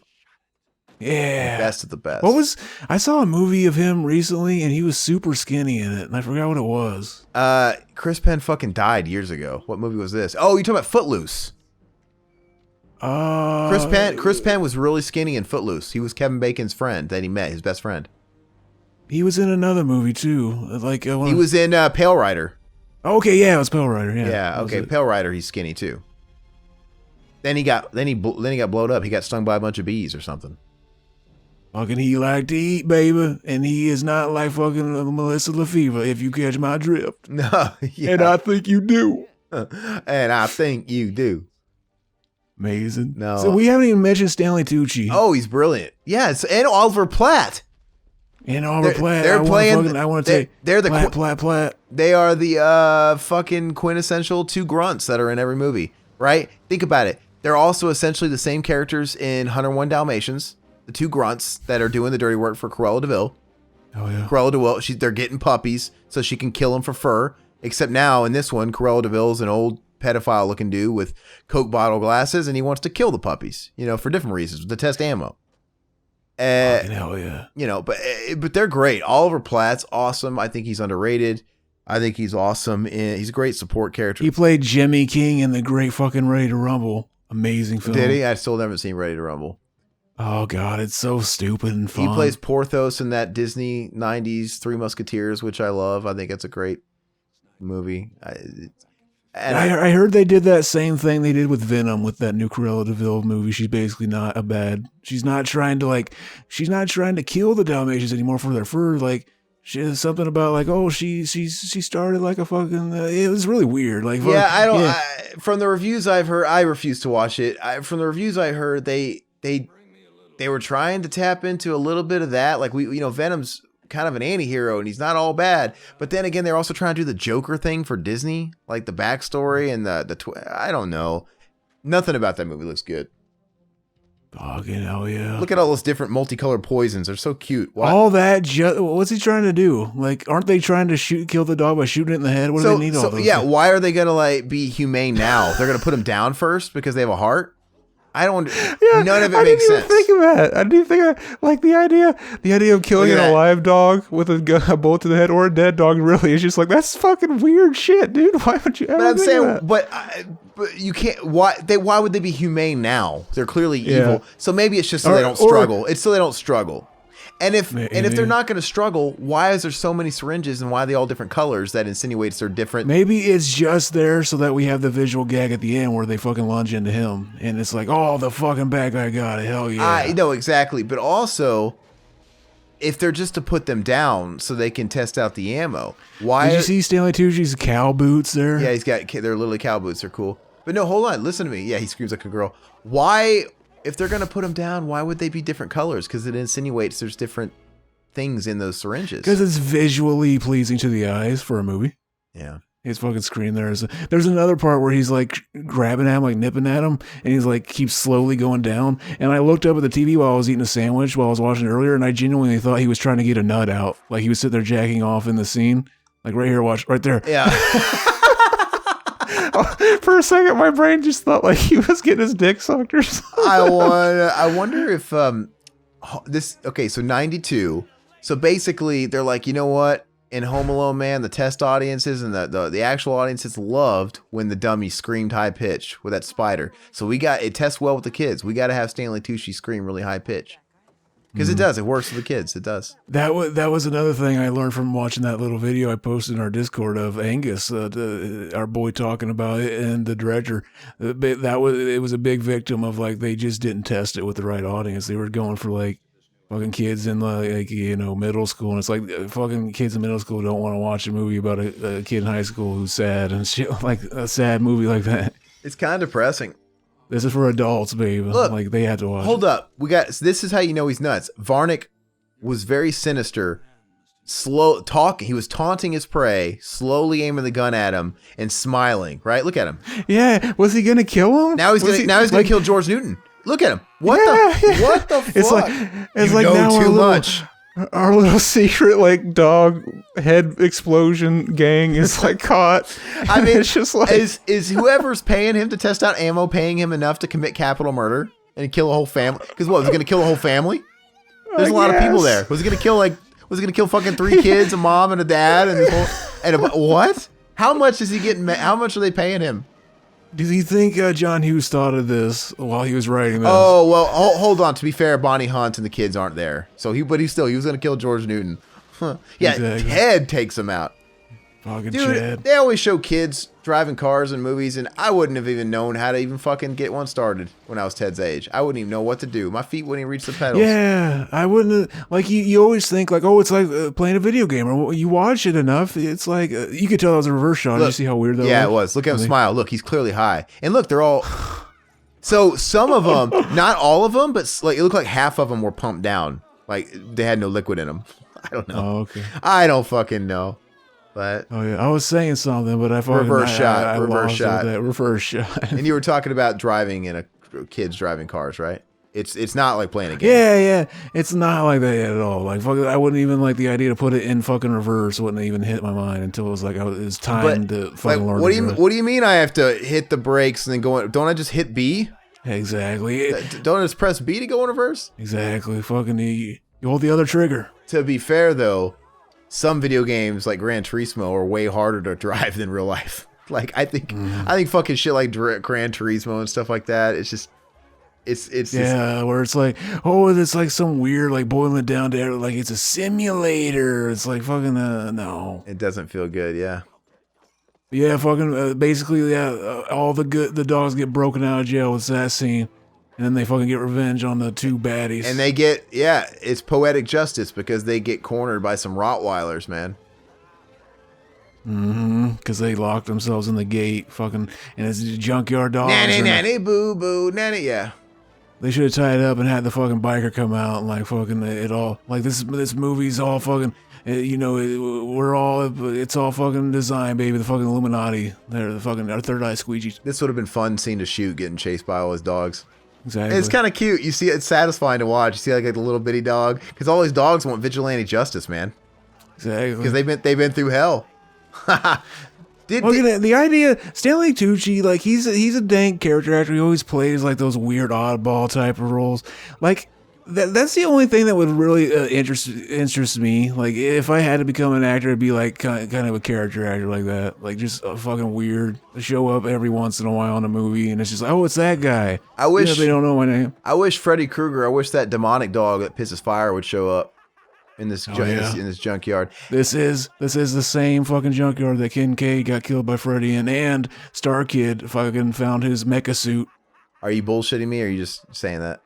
That we figured that out while we were doing Star Kid. Fucking no, it wasn't really, but like in our universe, it is, baby. So what's funny is the fact that there's so many dogs chasing him and they got released. Is that alluding to that he hasn't even killed any dogs yet? Was he really waiting for one night, waiting for all the dogs to be gathered in one place before he actually tested any ammo? I always assumed it just kind of coincided with some kind of weird puppy mill thing. I figured they didn't really touch on it because like this is a comedy for kids, like a family comedy. You don't want to think about like puppy mills. Maybe he wasn't even gonna kill the small ones because they just wanted the big. Why test this ammo on like a Chihuahua? They know it's gonna blow a Chihuahua away. Yeah, it's probably. Exactly. He kind of looks like bootleg Mark Hamill. Yeah, see, he's indicted. He looks like he's wearing a priest outfit. Like, oh, another fucking pedophile priest. Or I was remembering it wrong, so we didn't get to see him taken away. It was just a photo clip. Yeah, it's later, so maybe he was. Did he overdose? Did they have to like pump his stomach? And they found a bunch of cum in there too? Exactly. He got hella high. They got fucked. They'd be more fucked up than that. Oh, yeah. They wouldn't have made it out alive, man. But look, our boy now, fucking We always see those movies where they break all the dogs out of the jail. We never think like, where did those dogs go? They're just fucking here at the end, baby. We know our boy, he's a big dog lover now. He's a big Chad. He's letting them all stay there, fucking doggy hotel, baby. Just like my girl was in, fucking when she was like fucking littler and shit, fucking Nickelodeon age. The doggy hotel movie. Yeah. Oh, you're talking about Emma Roberts. You're talking about Hotel for Dogs. Hotel for dogs. Doggy hotel. I prefer. I think I've asked you this before, but I think I want to ask you again just to see if your mind has changed on it. Would you let Eric Roberts fuck you if it meant getting to his daughter? Yes. Eric Roberts has to fuck you in the ass, but in return, you get to fuck his daughter in the ass. I'd let that guy that was on fucking Mayor of Eastwood and fucking all those episodes, all those seasons of American Horror Story that his used ex? to date her. Yeah, his ex. I let him fuck her. Oh, they're not dating anymore. He's not the baby daddy. No, he's not the baby daddy. Fucking, I'd let him fuck me before. Dude, they split up because of domestic violence because she was violent against him. He like got restrained. Yeah, I didn't. I remember that happened. I didn't know if he forgave her or what. I probably would have forgave her. Yeah. Well, you're my queen. I don't know how bad it was. Maybe it was really bad. It's funny. I mean, because let's face it. He's a guy and she's like a tiny chick. If he wanted to overpower her, he could. So when a guy has to commit domestic violence, that means she's a crazy bitch, most likely, man. That he was taking the high road. Like, look, I clearly can't hit you. I'm going to the guy. Did he? Yeah, I heard it was just on her. I didn't know if he retaliated or anything. No, it was him to her. Him on. Yeah, she was the one that had it thrown at her. Yeah, she was like one of those, I guess, crazy bitches that throw shit. Yeah, and is violent. Like, do you know who my dad is? How dare you talk to me? No. Oh, I know. I let him fuck me so I could get to you. I didn't even put Julia Roberts on the table. You have to go through her dad, not her aunt. Would you fuck Julia Roberts to get to her? I don't think. Niece? Well, to get to her, yeah, but I don't think she's attractive. I mean, she's never been my type. I don't think she's ugly. She got a big nose. Like, she looks like that nose on the front of George Newton's fucking building. I'll sit on it, baby. Anyway. So the movie's over. It blew on by Chris's Beethoven. His name was Chris. It's weird when people give dogs people names, by the way. That is something funny and yet sinister about it. Like you almost expect a dog to be wearing a human face, like fucking that scene from Nightmare on Elm Street 2. So, or the fucking dog wearing a face from fucking the Revenge of the Body Snatchers remake. If we're gonna continue on paying tribute to Charles Grodin, I'm trying to think of. Obviously, we can't do every movie, but I'm trying to think. We definitely got to do the fucking Clifford movie. We got to do Clifford. And I'm going to watch Midnight Run regardless. Cause Midnight Run is like a cinema anima type movie. But no, it'll have to be a comedy. It'll have to be a commentary. I'm sorry. So I'd say we have to do that to make it rounded. And for that fourth one, I almost kind of want to do, I don't know, like, should we do like The Great Muppet Caper? Or what else should we do from him to make it rounded? I don't know. Maybe like maybe leave that space empty for now. Maybe people in the comments can be like, I always liked, and maybe it's just one of those that's on tip. Like, oh, I didn't even think of that. That's perfect. I'm gonna look at his flicks right now to see what I'm. The Heartbreak Kids, Clifford. I'm gonna break in my new piss jar. Fucking, I had to retire out. Fucking. What was it? Fucking Jar Jar Piss, and now I got Mount Pissamajaro. He was in 76 King Kong. You know what? He's in Heart and Souls. That's a really good movie. I like that. It's kind of a feel good, right? He plays a guardian angel that guards over. An avant-guardian angel. It's a 1993 movie starring Robert Downey Jr. and he's got these guardian angels that are with him ever since he was like a little boy, and they've been with him his whole life. And I would say that would be the most well-rounded thing. Maybe doing something like that. I think I remember that when I was little. Yeah. I can't hear a damn thing you're saying. I think I remember that movie from when I was little. Yeah. Yeah, so that's a good one too. I mean, so we'll see. I'm trying to look through other stuff here, but yeah, I'd say those are the biggies. But anyway, Zach, do you want to pimp anything that's going on with Mac and Zach? Any new episodes coming out or that are out? We did the road trip commentary. Oh, yeah. That was Dank to Does. That turned out really good, baby. Okay, and that's out as of now?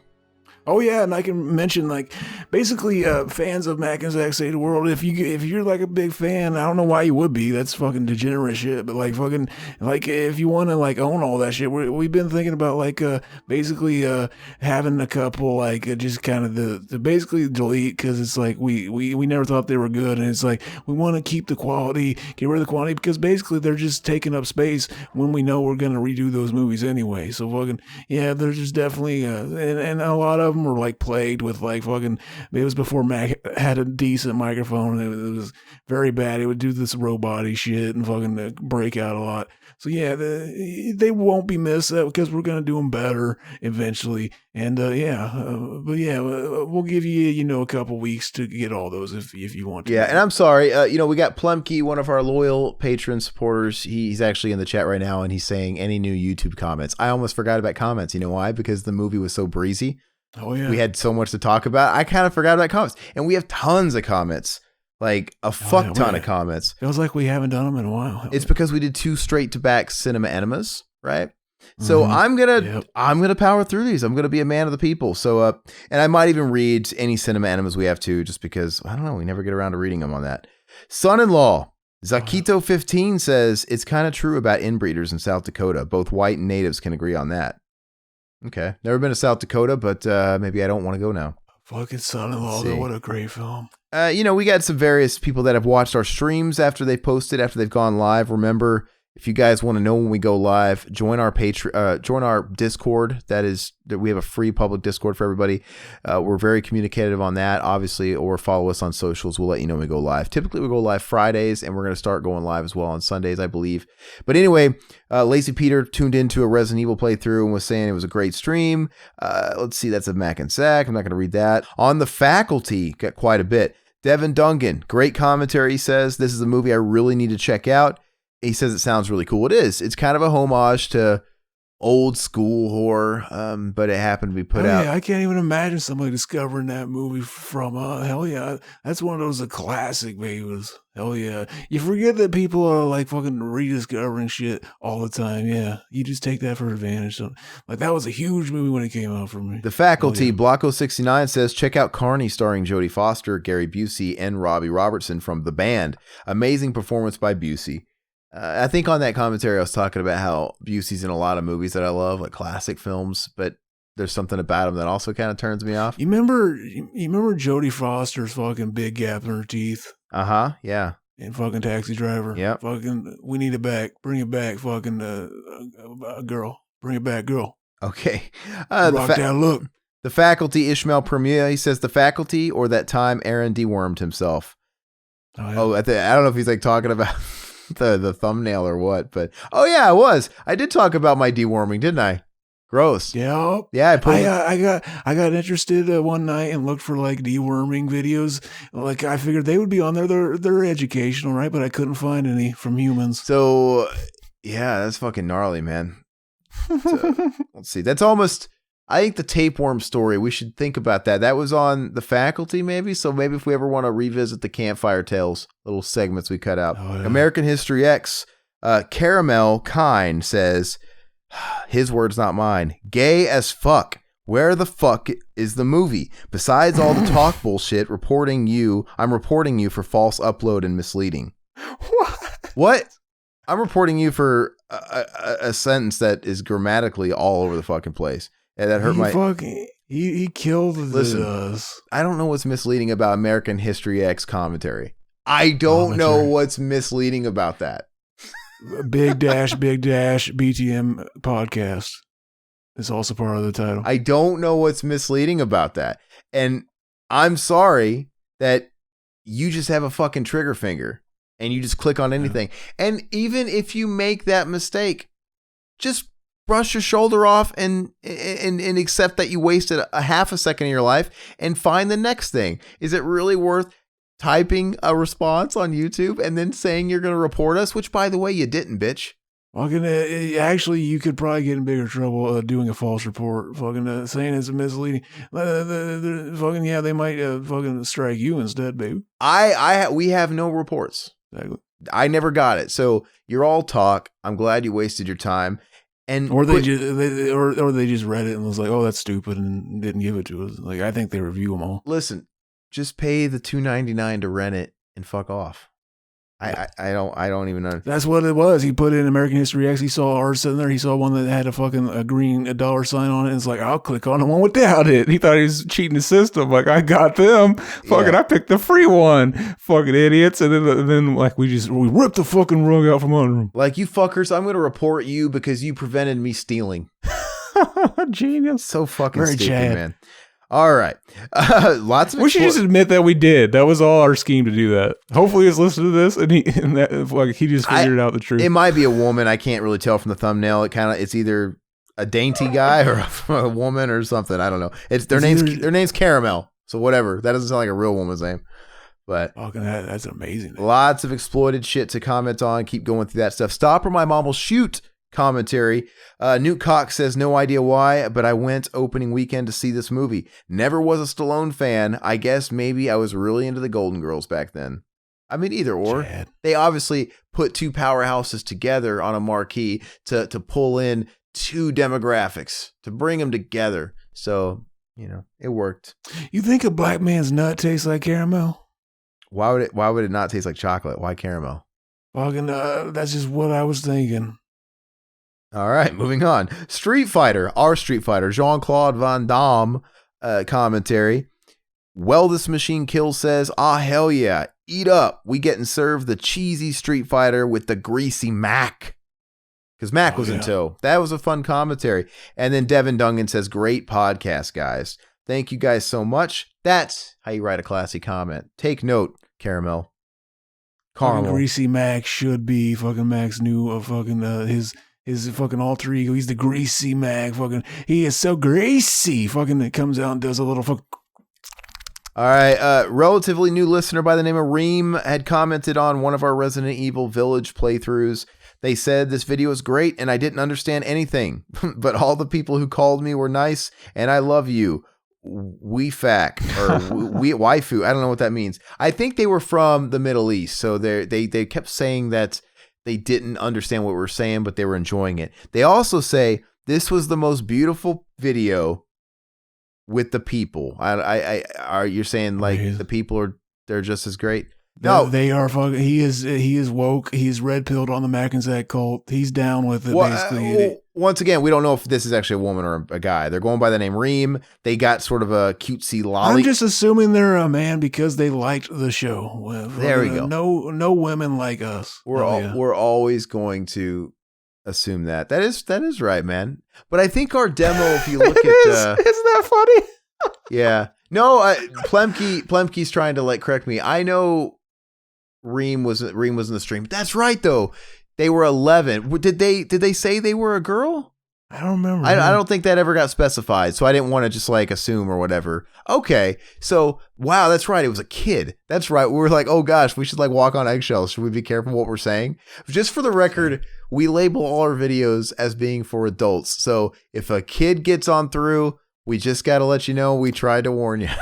I don't. Exactly. But take everything we say just in jest. It's BS. It's all satirical. So. It is weird though, because we know it's got to happen. We know it's got to happen because we were watching like rated R movies when we were children, and we were into that shit. So of course.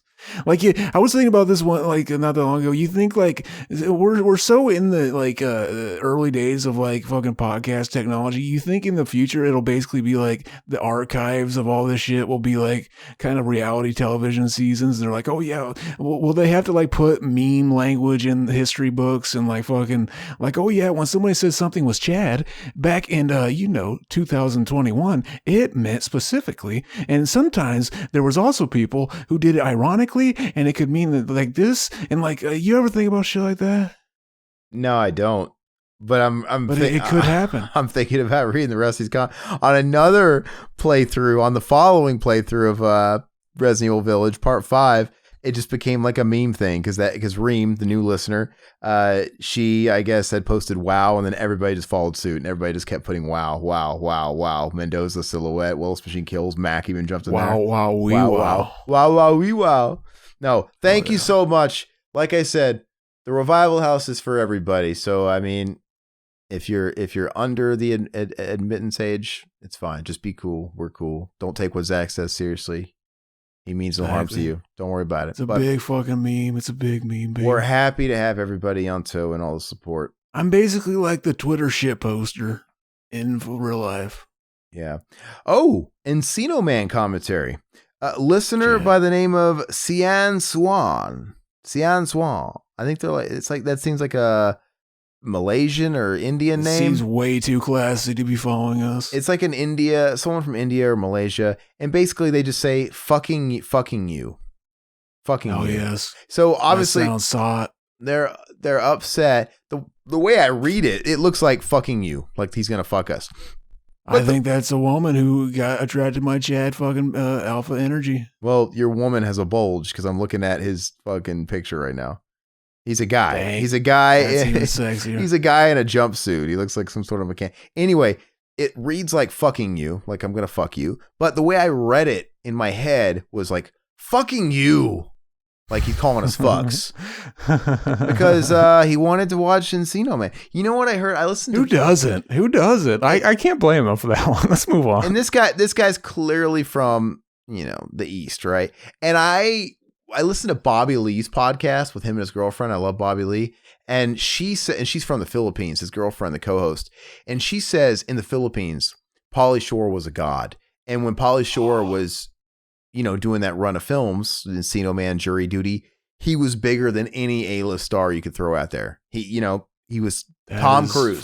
And she's dead. The world I want to live in. She's dead serious too. So maybe wherever Cian Swan is from, Pauly Shore is also a deity of sorts, and he really wanted to watch the movie.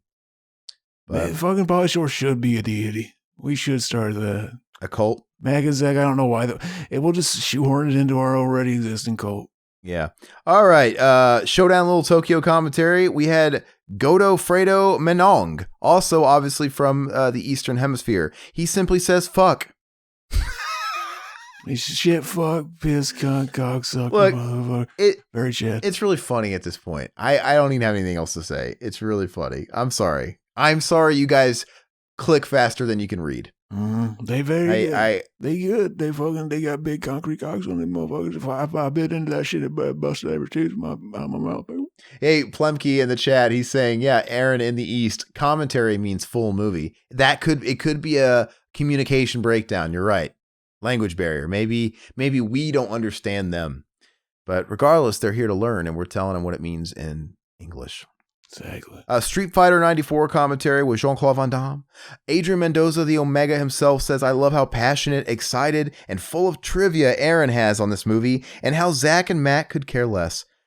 I'm afraid I missed the Street Fighter movie train. I watched along, and the movie is pretty terrible. Ming-Na Wen is great and is even better looking now than in this film. I hated Kid Cuisine meals. Those meals were depressing. You can really see Van Damme's nut button in this movie, and it's off-putting. When he said Kids Cuisine, I pictured Kid Rock. Oh. Kid Rock is disgusting. It's depressing. I was like, Kid Cuisine, man. That shit was the bomb. See, well, thank you for giving me some credit, man, because sometimes it feels like we're doing a lot of Zach's movies and he's well schooled and educated on them and he likes to go off. And I do a movie that's mine because that's what we were doing. That was the theme. You pick a movie and then Zach picks a movie. And this is my movie. And I was trying to throw the factoids out there. And Zach could give two shits, man. He's just shitting on it the whole time. Like, I'm trying. I'm trying. Yeah, I wasn't sure if you liked it or not. After, like, if you always hated it, or if it was just one of those movies you liked a lot as a kid, or like. Okay, so there's this weird barometer of so bad it's good and where it falls, and I think Street Fighter falls just below the so bad it's good line, and it's just bad. Like, it's almost there. It's almost so bad to where it's good. But it's not quite there. But the passion probably came from your love of the video games and then fucking like the disappointment. I've seen it. The passion came from the fact that I've seen it so much. I still know it very well. It's just like the Mario movie. I feel like the Mario movie straddles that line too. Like, is it so bad it's good or is it just bad? Like, I have to really think on this. I think Street Fighter falls a little bit below it, but it's one of those things where just watch a condensed YouTube version where they just have all the funny scenes with, Bison and Raul Julia. And it's funny, but just there's too much shit between all that that's just not very good. And the narrative itself is boring. But Mario movie, I think the jury's out. I don't know if that's quite so bad it's good or if that's, But anyway, let's see. Moving on. All right, 5-minute Encino Man. Will says to think the guy who directed this also directed Flubba. They should have cast the Weasel as Robin Williams' character. Fucking the Weasel does the Flubber's voices and every fucking motion capture of the Flubber. And the fucking starring role. Why not? You know what? I'm sure the Weasel would have done it, but by the time Flubber came out, the Weasel's contract with Disney was up, and I don't think they wanted to touch him. You know what would have really changed trajectory? Like I fucking landed on Jamie Kennedy fucking talking about how like, the story behind the mask on YouTube. Fucking what if in an alternate reality they got the Weasel to play the fucking son of the mask? That would have been a big hit. I mean, you would think Pauly Shore got more of that kind of straight to video work because he was a name and a point. You'd think he would be easy pickings to get those shitty direct to video sequels, right? He was on like Casper Meets Wendy, Casper, a cameo, though, right? Was that a cameo? Yeah. That was a cameo. But anyway, I'm gonna go ahead and read some Cinema Enema just because too much time passes sometimes when we do those, and we don't read comments sometimes on that. So on Perfect Blue, Devin Dungan says, "Great episode. I'm very interested in checking this movie out. Do it. I loved it. I think it's great." Yeah. And like I said on a stream, I watched Paprika finally, and it's Inception before Inception. I'm not going to go too much into it, but it's just more beating a dead horse where my mind is blown at how much stuff came from the East first. And like you were saying on Perfect Blue, it's possible they were influenced by things, who knows where the buck really starts. But all I know, if you watch Paprika, it is fucking, it's not even like Perfect Blue where they're taking a general skin and Aronofsky took the exact same idea, but put it in the filter of, what's it called? Ballet. It's the same thing. Paprika is these people that build a technology that can go into your dreams and they can tether dreams together. And you have these people going inside, jumping around people's dreams, and you don't know what's real and what's reality. And fucking shit is blending and morphing and the world's slipping up. It's the same thing. They owe all that to fucking Frederick Krueger. They owe all of that to Sir Frederick Krueger. Yeah. Okay. Yeah, in a way, but this one's a little too much like Inception. I think like every idea is just like you get it from like fucking just. I think it's one of those things though where I didn't go on the deep dive I did with Perfect Blue, but I was reading somewhere that maybe what's his name, Nolan might have been influenced by the director too. So it's probably fine. It's probably the case. But what do you think of? Did you watch Tenet? By the way, I didn't watch it. I've heard it is just like a meme, the Nolan meme, basically in video form. Yeah, like fucking all of his shit he does. And I've heard some people say like, yeah, I can't hear a damn thing they say in the whole movie. Like it's very mumble. Like I don't know. It seems like he does that to basically give the illusion that you would understand if you could just hear it. But like it's really just like because it's like fucking it's like it doesn't make sense. Like apparently like if you think about his new movie for too long, it just completely just falls apart and stuff like that. On Cruising, Ellie McCarthy commented, they say they had to overdub due to protests. Chad, interesting. Which movie was that? Cruising. Oh yeah. So we must have commented on some overdubbing, but yeah, I guess there was probably a lot of protests going on. With the club shit and those loud yeah, you could hear them in the actual footage, yeah. No, it's very, very cool, man. Thank you so much for listening, Ellie. Let's see. Great, Chad. On BTM, speaking of classic campfire tales, on the BTM classic campfire tales, Zach's taboo confession, Ishmael Premu simply gives a quote. What do you mean he fucked his sister? Hell yeah. That's funny. Yeah, we should it's been a while since we've done one of those. I'm sure we've had a lot of shit since then that we can make into a, little segment of that. Somebody stop me. Somebody stop me. Silent Hill 2, Blocko 69 is saying to please watch Grave of the Fireflies, Aaron. So I looked it up. Everybody kept talking about Grave of the Fireflies, and then I was Googling it, and supposedly it's a high tier anime flick. and it's Toho, but it was put out by Ghibli, so I'm like, okay, is it on HBO Max then? Because they have all the Ghibli rights for over there, and it's not there, so I guess it's more considered a Toho movie than a Ghibli, because I was hoping it was streaming for free, but I was kind of looking it up in a World War era type of drama thing. It looks really cool, so I have to watch it. I watched Ninja Scroll 2 as well, and that was a trip. That was just really over the top violence and titties everywhere. It was great. Amazing. You know, it was a fun movie. So that one was cool. I'll check out. I put Grave of Fireflies on my list. Was there gallons and gallons of cum too in the show, in the movie? There was a lot of sexual. There's like a lot of like rape shit, man. Did they have the weird fetishy like coming out of it, like the? It wasn't straight up porn where they had all the close. It wasn't quite that bad. It didn't cross that line. I much to your displeasure, but Biodome commentary. I love the big coms. Biodome commentary. Why can't every orgasm? Why can't every fucking orgasm be the big coms? You're just gallons of milk. I don't know, but on Biodome commentary, Tommy Jeffrey says best movie total nostalgia. Tommy, thank you. I'm sure Zach agrees with you. You just made Zach's inner circle with that comment. Tommy likey. Tommy want winging. God, you're sick. Tell you what, I'll go in the back, fire up the grill, and throw some wings. Thanks, Helen. Oh yeah. Why can't you sell brake pads like that? All right. Yeah. Plumpkin's saying Zach has a rape kink.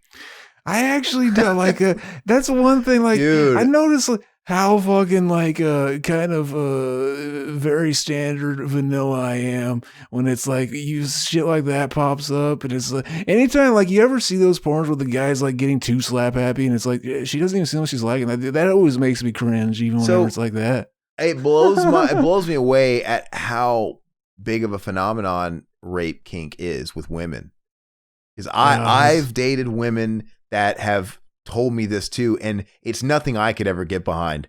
I could never even try and fake that. It has to be like the mommy porn thing, like fucking just the idea of a big mommy. But these are not people that have been raped, because I guarantee you, if you've actually been a rape victim, that's the last thing. You don't even want to be touched. Yeah, it's apparently it's one of the biggest kinks when they it's weird. Like is it not appropriating victim culture? Like my torment is your fantasy. I don't. Yeah, I think it's just one of those things where it's like they don't even think about it like that. It's just that thing is like something taboo to kind of to add to the weird. I'm gonna get kinky though, but I'm not get candid. Like this woman I dated, she legit was like, I want to be raped. I love that. It's like, I want you to put on a mask. She says, do anything except break bones. I'm like, fuck no. I want to come thinking of breaking your bones. No. Oh, do you mind? I'm gonna read this comment because it is relevant to our Army Hammer. I did the Army Hammer meme. That was funny. Oh yeah. Yeah, you remember that? Oh, I felt so bad the other day. Fucking remember that joke I told you on the faculty commentary? I mentioned like whenever the whole like, oh, he's fucking tweaking, let him fucking tweak. That guy I told that story about. We were driving. I was with a friend, and like she knew him, and like through people that like kind of worked where she'd worked. And then she heard like basically he had like his mom was like fucking, she had a terrible fucking like she was like, he was a product of like rape between her stepfather, and like fucking she fled and like and like I felt so fucking terrible about like fucking the joke being, because like I saw him one day, he was at the same exact spot and he did the same thing as we drove by. He did, hey, what's up, man? What's up? And I was just like, have you seen that guy? And then like she told me all the story.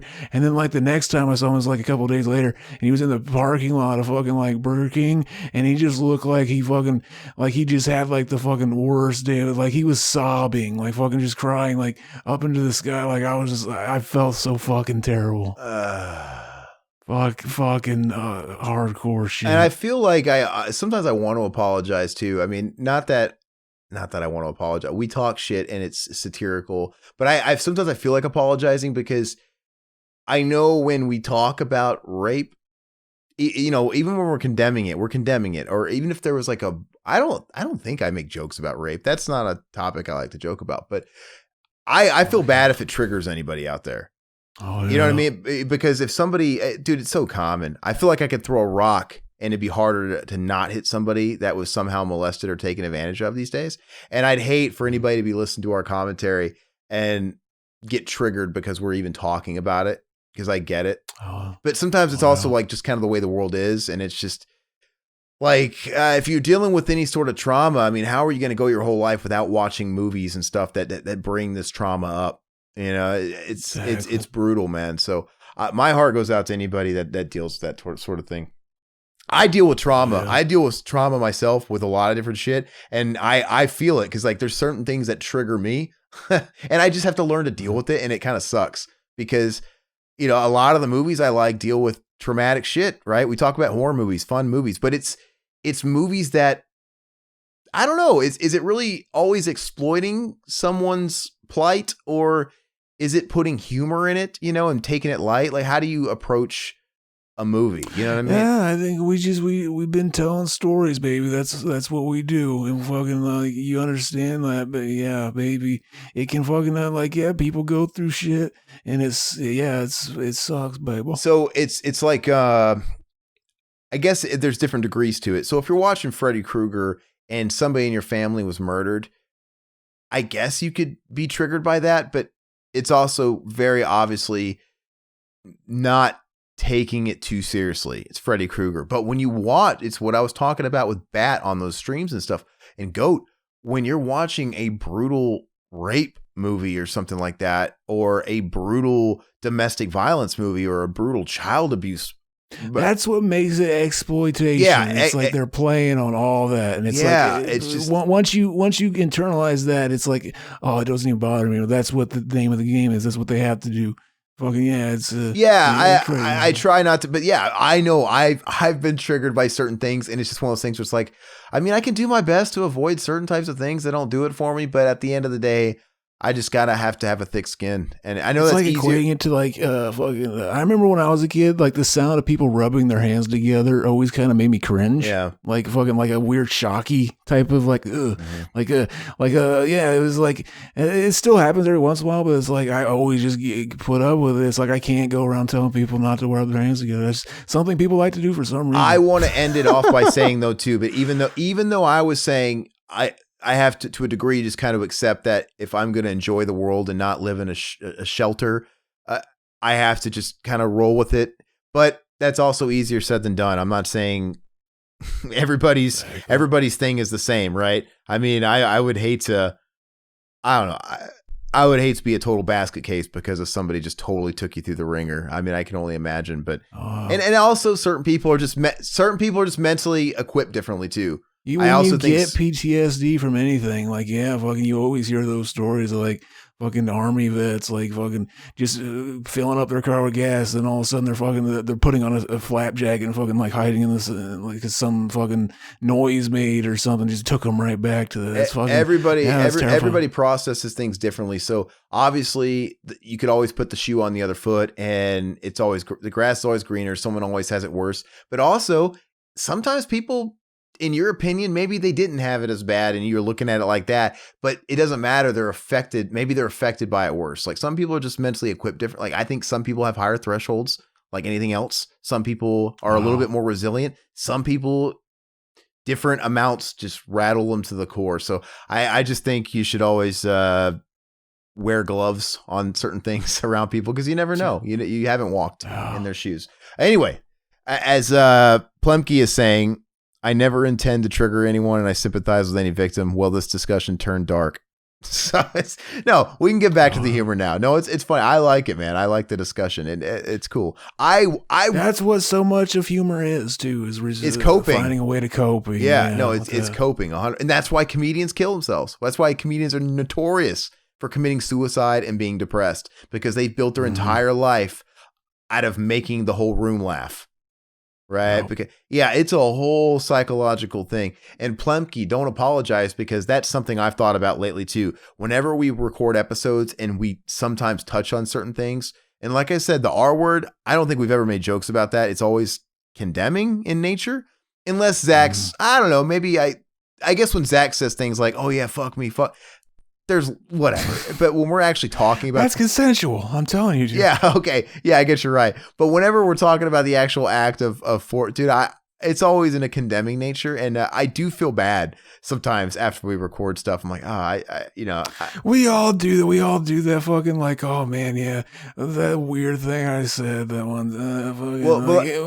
If you take it in like the most uncharitable way, where it wasn't like, oh, I was joking in the moment, and then like it does sound. But like, even if we're condemning it, sometimes I'm like, man, I hope the wrong person wasn't listening to that. You know what I mean? Like, so.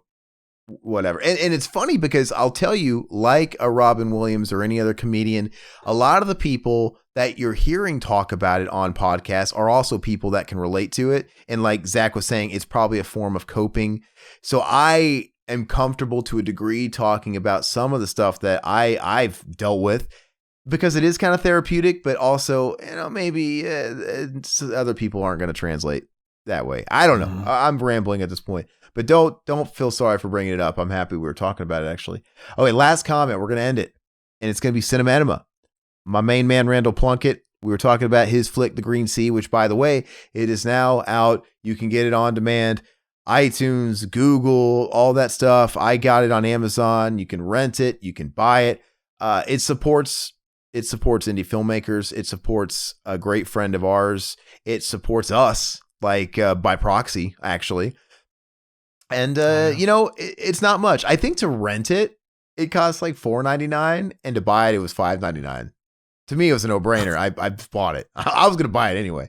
But that stuff's huge. These days, man, these people that want to keep giving you more work, they want to look at the numbers. How many people rented the movie on Amazon? How many people review? If you guys happen to watch it, let us know and let us know what you thought. But also, just like the BS on YouTube or iTunes, it's very materialistic. These people that are going to want to pick up your film for distribution, maybe put it out on physical release, they want to look on IMDb, and he's telling me that's what they look at. They want to look at IMDb and look at how many people reviewed your movie. So if you watched it, leave a review at IMDb,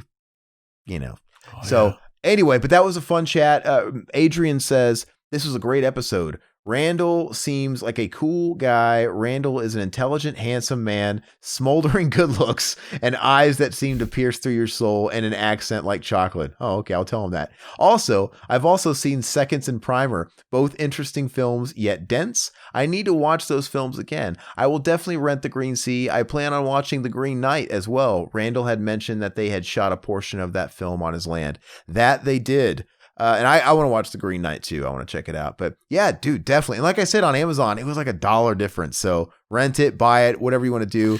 It supports. I did want to ask Randall Plunkett something. Plunkett. I did want to ask. See, I just gave away the fucking joke. Is he related to fucking Plunkett from fucking Red Letter Media? Oh, I doubt it. Yeah. Anyway, no, I appreciate it. It was a lot of fun, man. I'm going to try and see if I can get him and Pat on for that Lords of Chaos.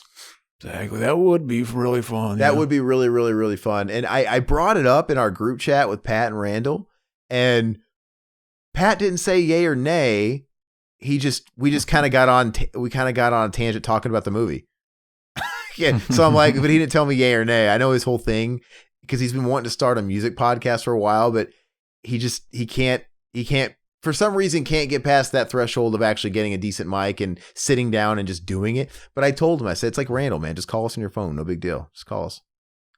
Mm-hmm. Yeah. The only bummer is like when you call on your phone, it's like if there's any lapse in talking over, it cuts out the audio, right? Like my audio gets brought down to like Randall's level. It kind of sucks it dips in and out. That sucks. But if we do that on fucking this one, what we're doing this on, and not Skype, it won't do that. It's pretty cool because it records everybody as their own separate track, and I can like fucking, it's really cool. So maybe I should try and convince them to just download Discord.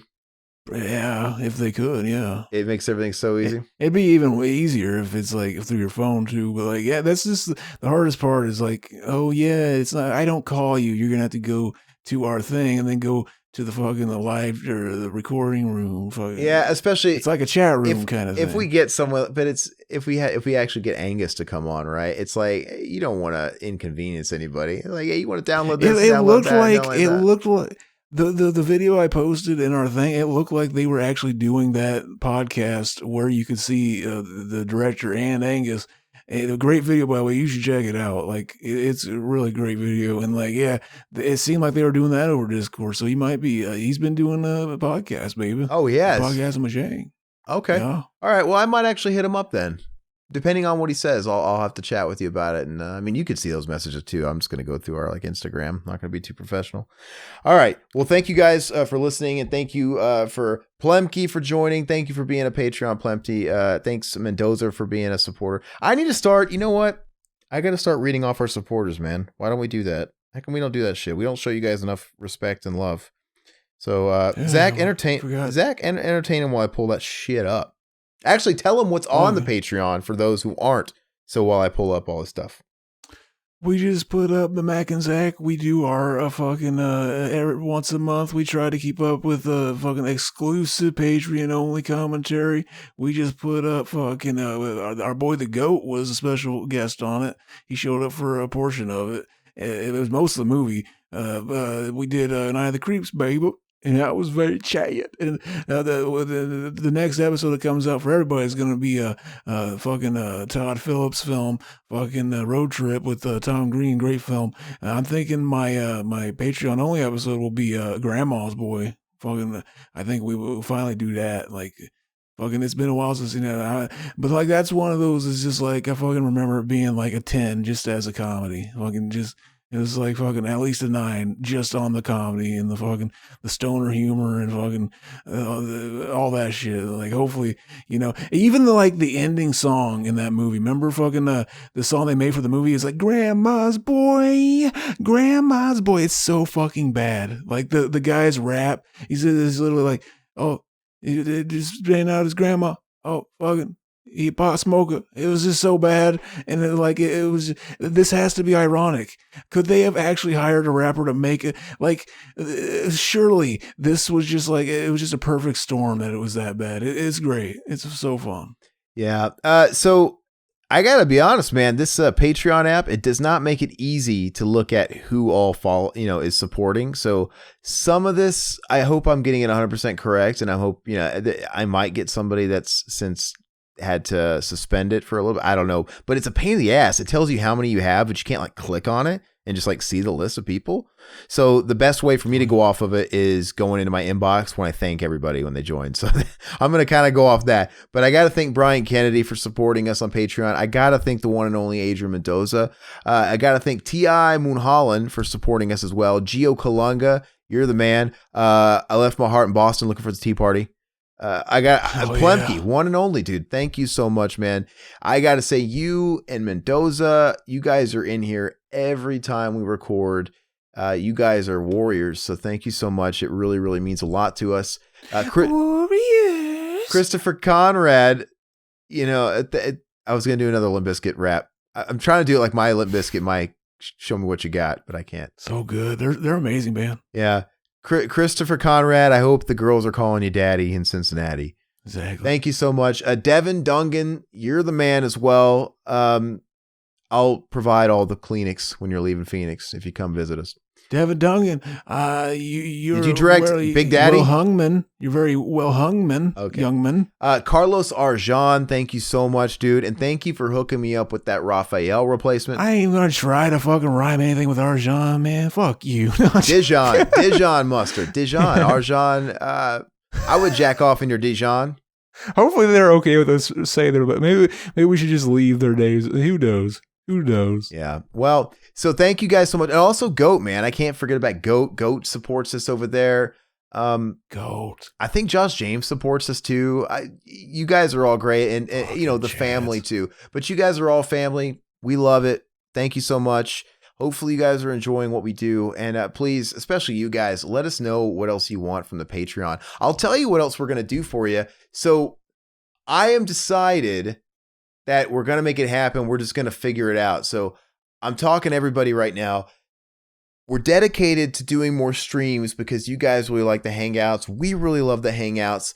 And I know for the past week or two, we've been saying we're going to start splitting up a little bit and doing a day as we do on YouTube on Fridays. That's not going to change, but we're also going to do like a day on Facebook. Fuck that. We're going to get an actual Streamlabs Pro. We're decided we're going to try out the Streamlabs Pro, right? Oh yeah, as long as it's letting us do it and not fucking being weird like it seemed to be doing when Mac was trying to sign, and hopefully I want to figure out all the ins and outs of it, but if we do that, which that's the plan, that's going to let us simul stream. So we can, when we stream, it's going to be up on YouTube, it's going to be up on Twitch, it's going to be up on Facebook, and hopefully that's going to be the best way of getting our message, which is obviously coming in tube socks and being dank to dust and whatever, what have you, out to more people and more platforms and getting more people in. And it'll give you guys more options on where to catch us, right? You don't have to feel like you need to go to one place or the other if you don't want to. But it's worth the investment, man. We're gonna invest in the channel and we're gonna try it out, man. So it'll be awesome. So we'll keep you up to post on that. Hopefully we can get that shit sooner or later. I mean, if I have it my way, if Zach and I can get this sort of figured out in the next day or two, we can start it next week. Yeah, we're gonna get that stuff figured out, and that'll be fun. If we can get that stuff working, and we can do this streaming more and more, 2 days and even work up to 3 days a week. And hopefully the goal, like I said, if we can all, because Mac has issues tapping into the OBS and I've yet to even fuck with it. Now I'm worried I'll have issues whenever I get around to doing it. But I would love to us have our set schedule, and then also just Mac can go on if he has like a free couple of hours on a day off, and we could just stream more and more as a collective. I think that would be great. But and do more than just games. We can just do chats, we can do hangouts, we can stream movies, and we can do whatever you guys want to do. But that's it, man. If you guys haven't already, I'm going to say it one last time. Please subscribe to us on YouTube. If this is your first time, please hit the notification bell. Please like the video. Follow us on podcast free feeds. We're everywhere you want to be. We're on all of them, so pick your poison. I prefer Apple Podcasts myself, but we're on all of them basically. And also, if you want to support us on top of Patreon, which, like I said, will get you access early to all of our content for only $2 a month. You also get exclusive comment. Mac and Zach have exclusive episodes. Zach and I are working our way through Ash vs. Evil Dead, the entire series, doing commentaries there, behind the scenes videos. And like I said, more stuff to come. If you guys can just give us some suggestions, we'll always listen. And last but not least, we do have a Teespring if you guys want to also support the channel while looking sexy in the process and getting some physical, tangible swag. Check us out over there. All that stuff's always linked below wherever it is you're listening to us right now. But that's all we got. Thank you so much. We will catch you next week. Bye-bye, puppets. End of the week at the Revival House. Next month's theme, you gotta figure it out. Italian zombies or Pauly Shore. A slasher with a knife and the girl next door. And one second in, get it all queued up and ready, hit play in 3, 2, 1. Bye-bye, puppets. Zach Pete and a solo cut band. Couldn't this camera's loving. Josh has got failed and Riverman's babe. Bye-bye, puppets.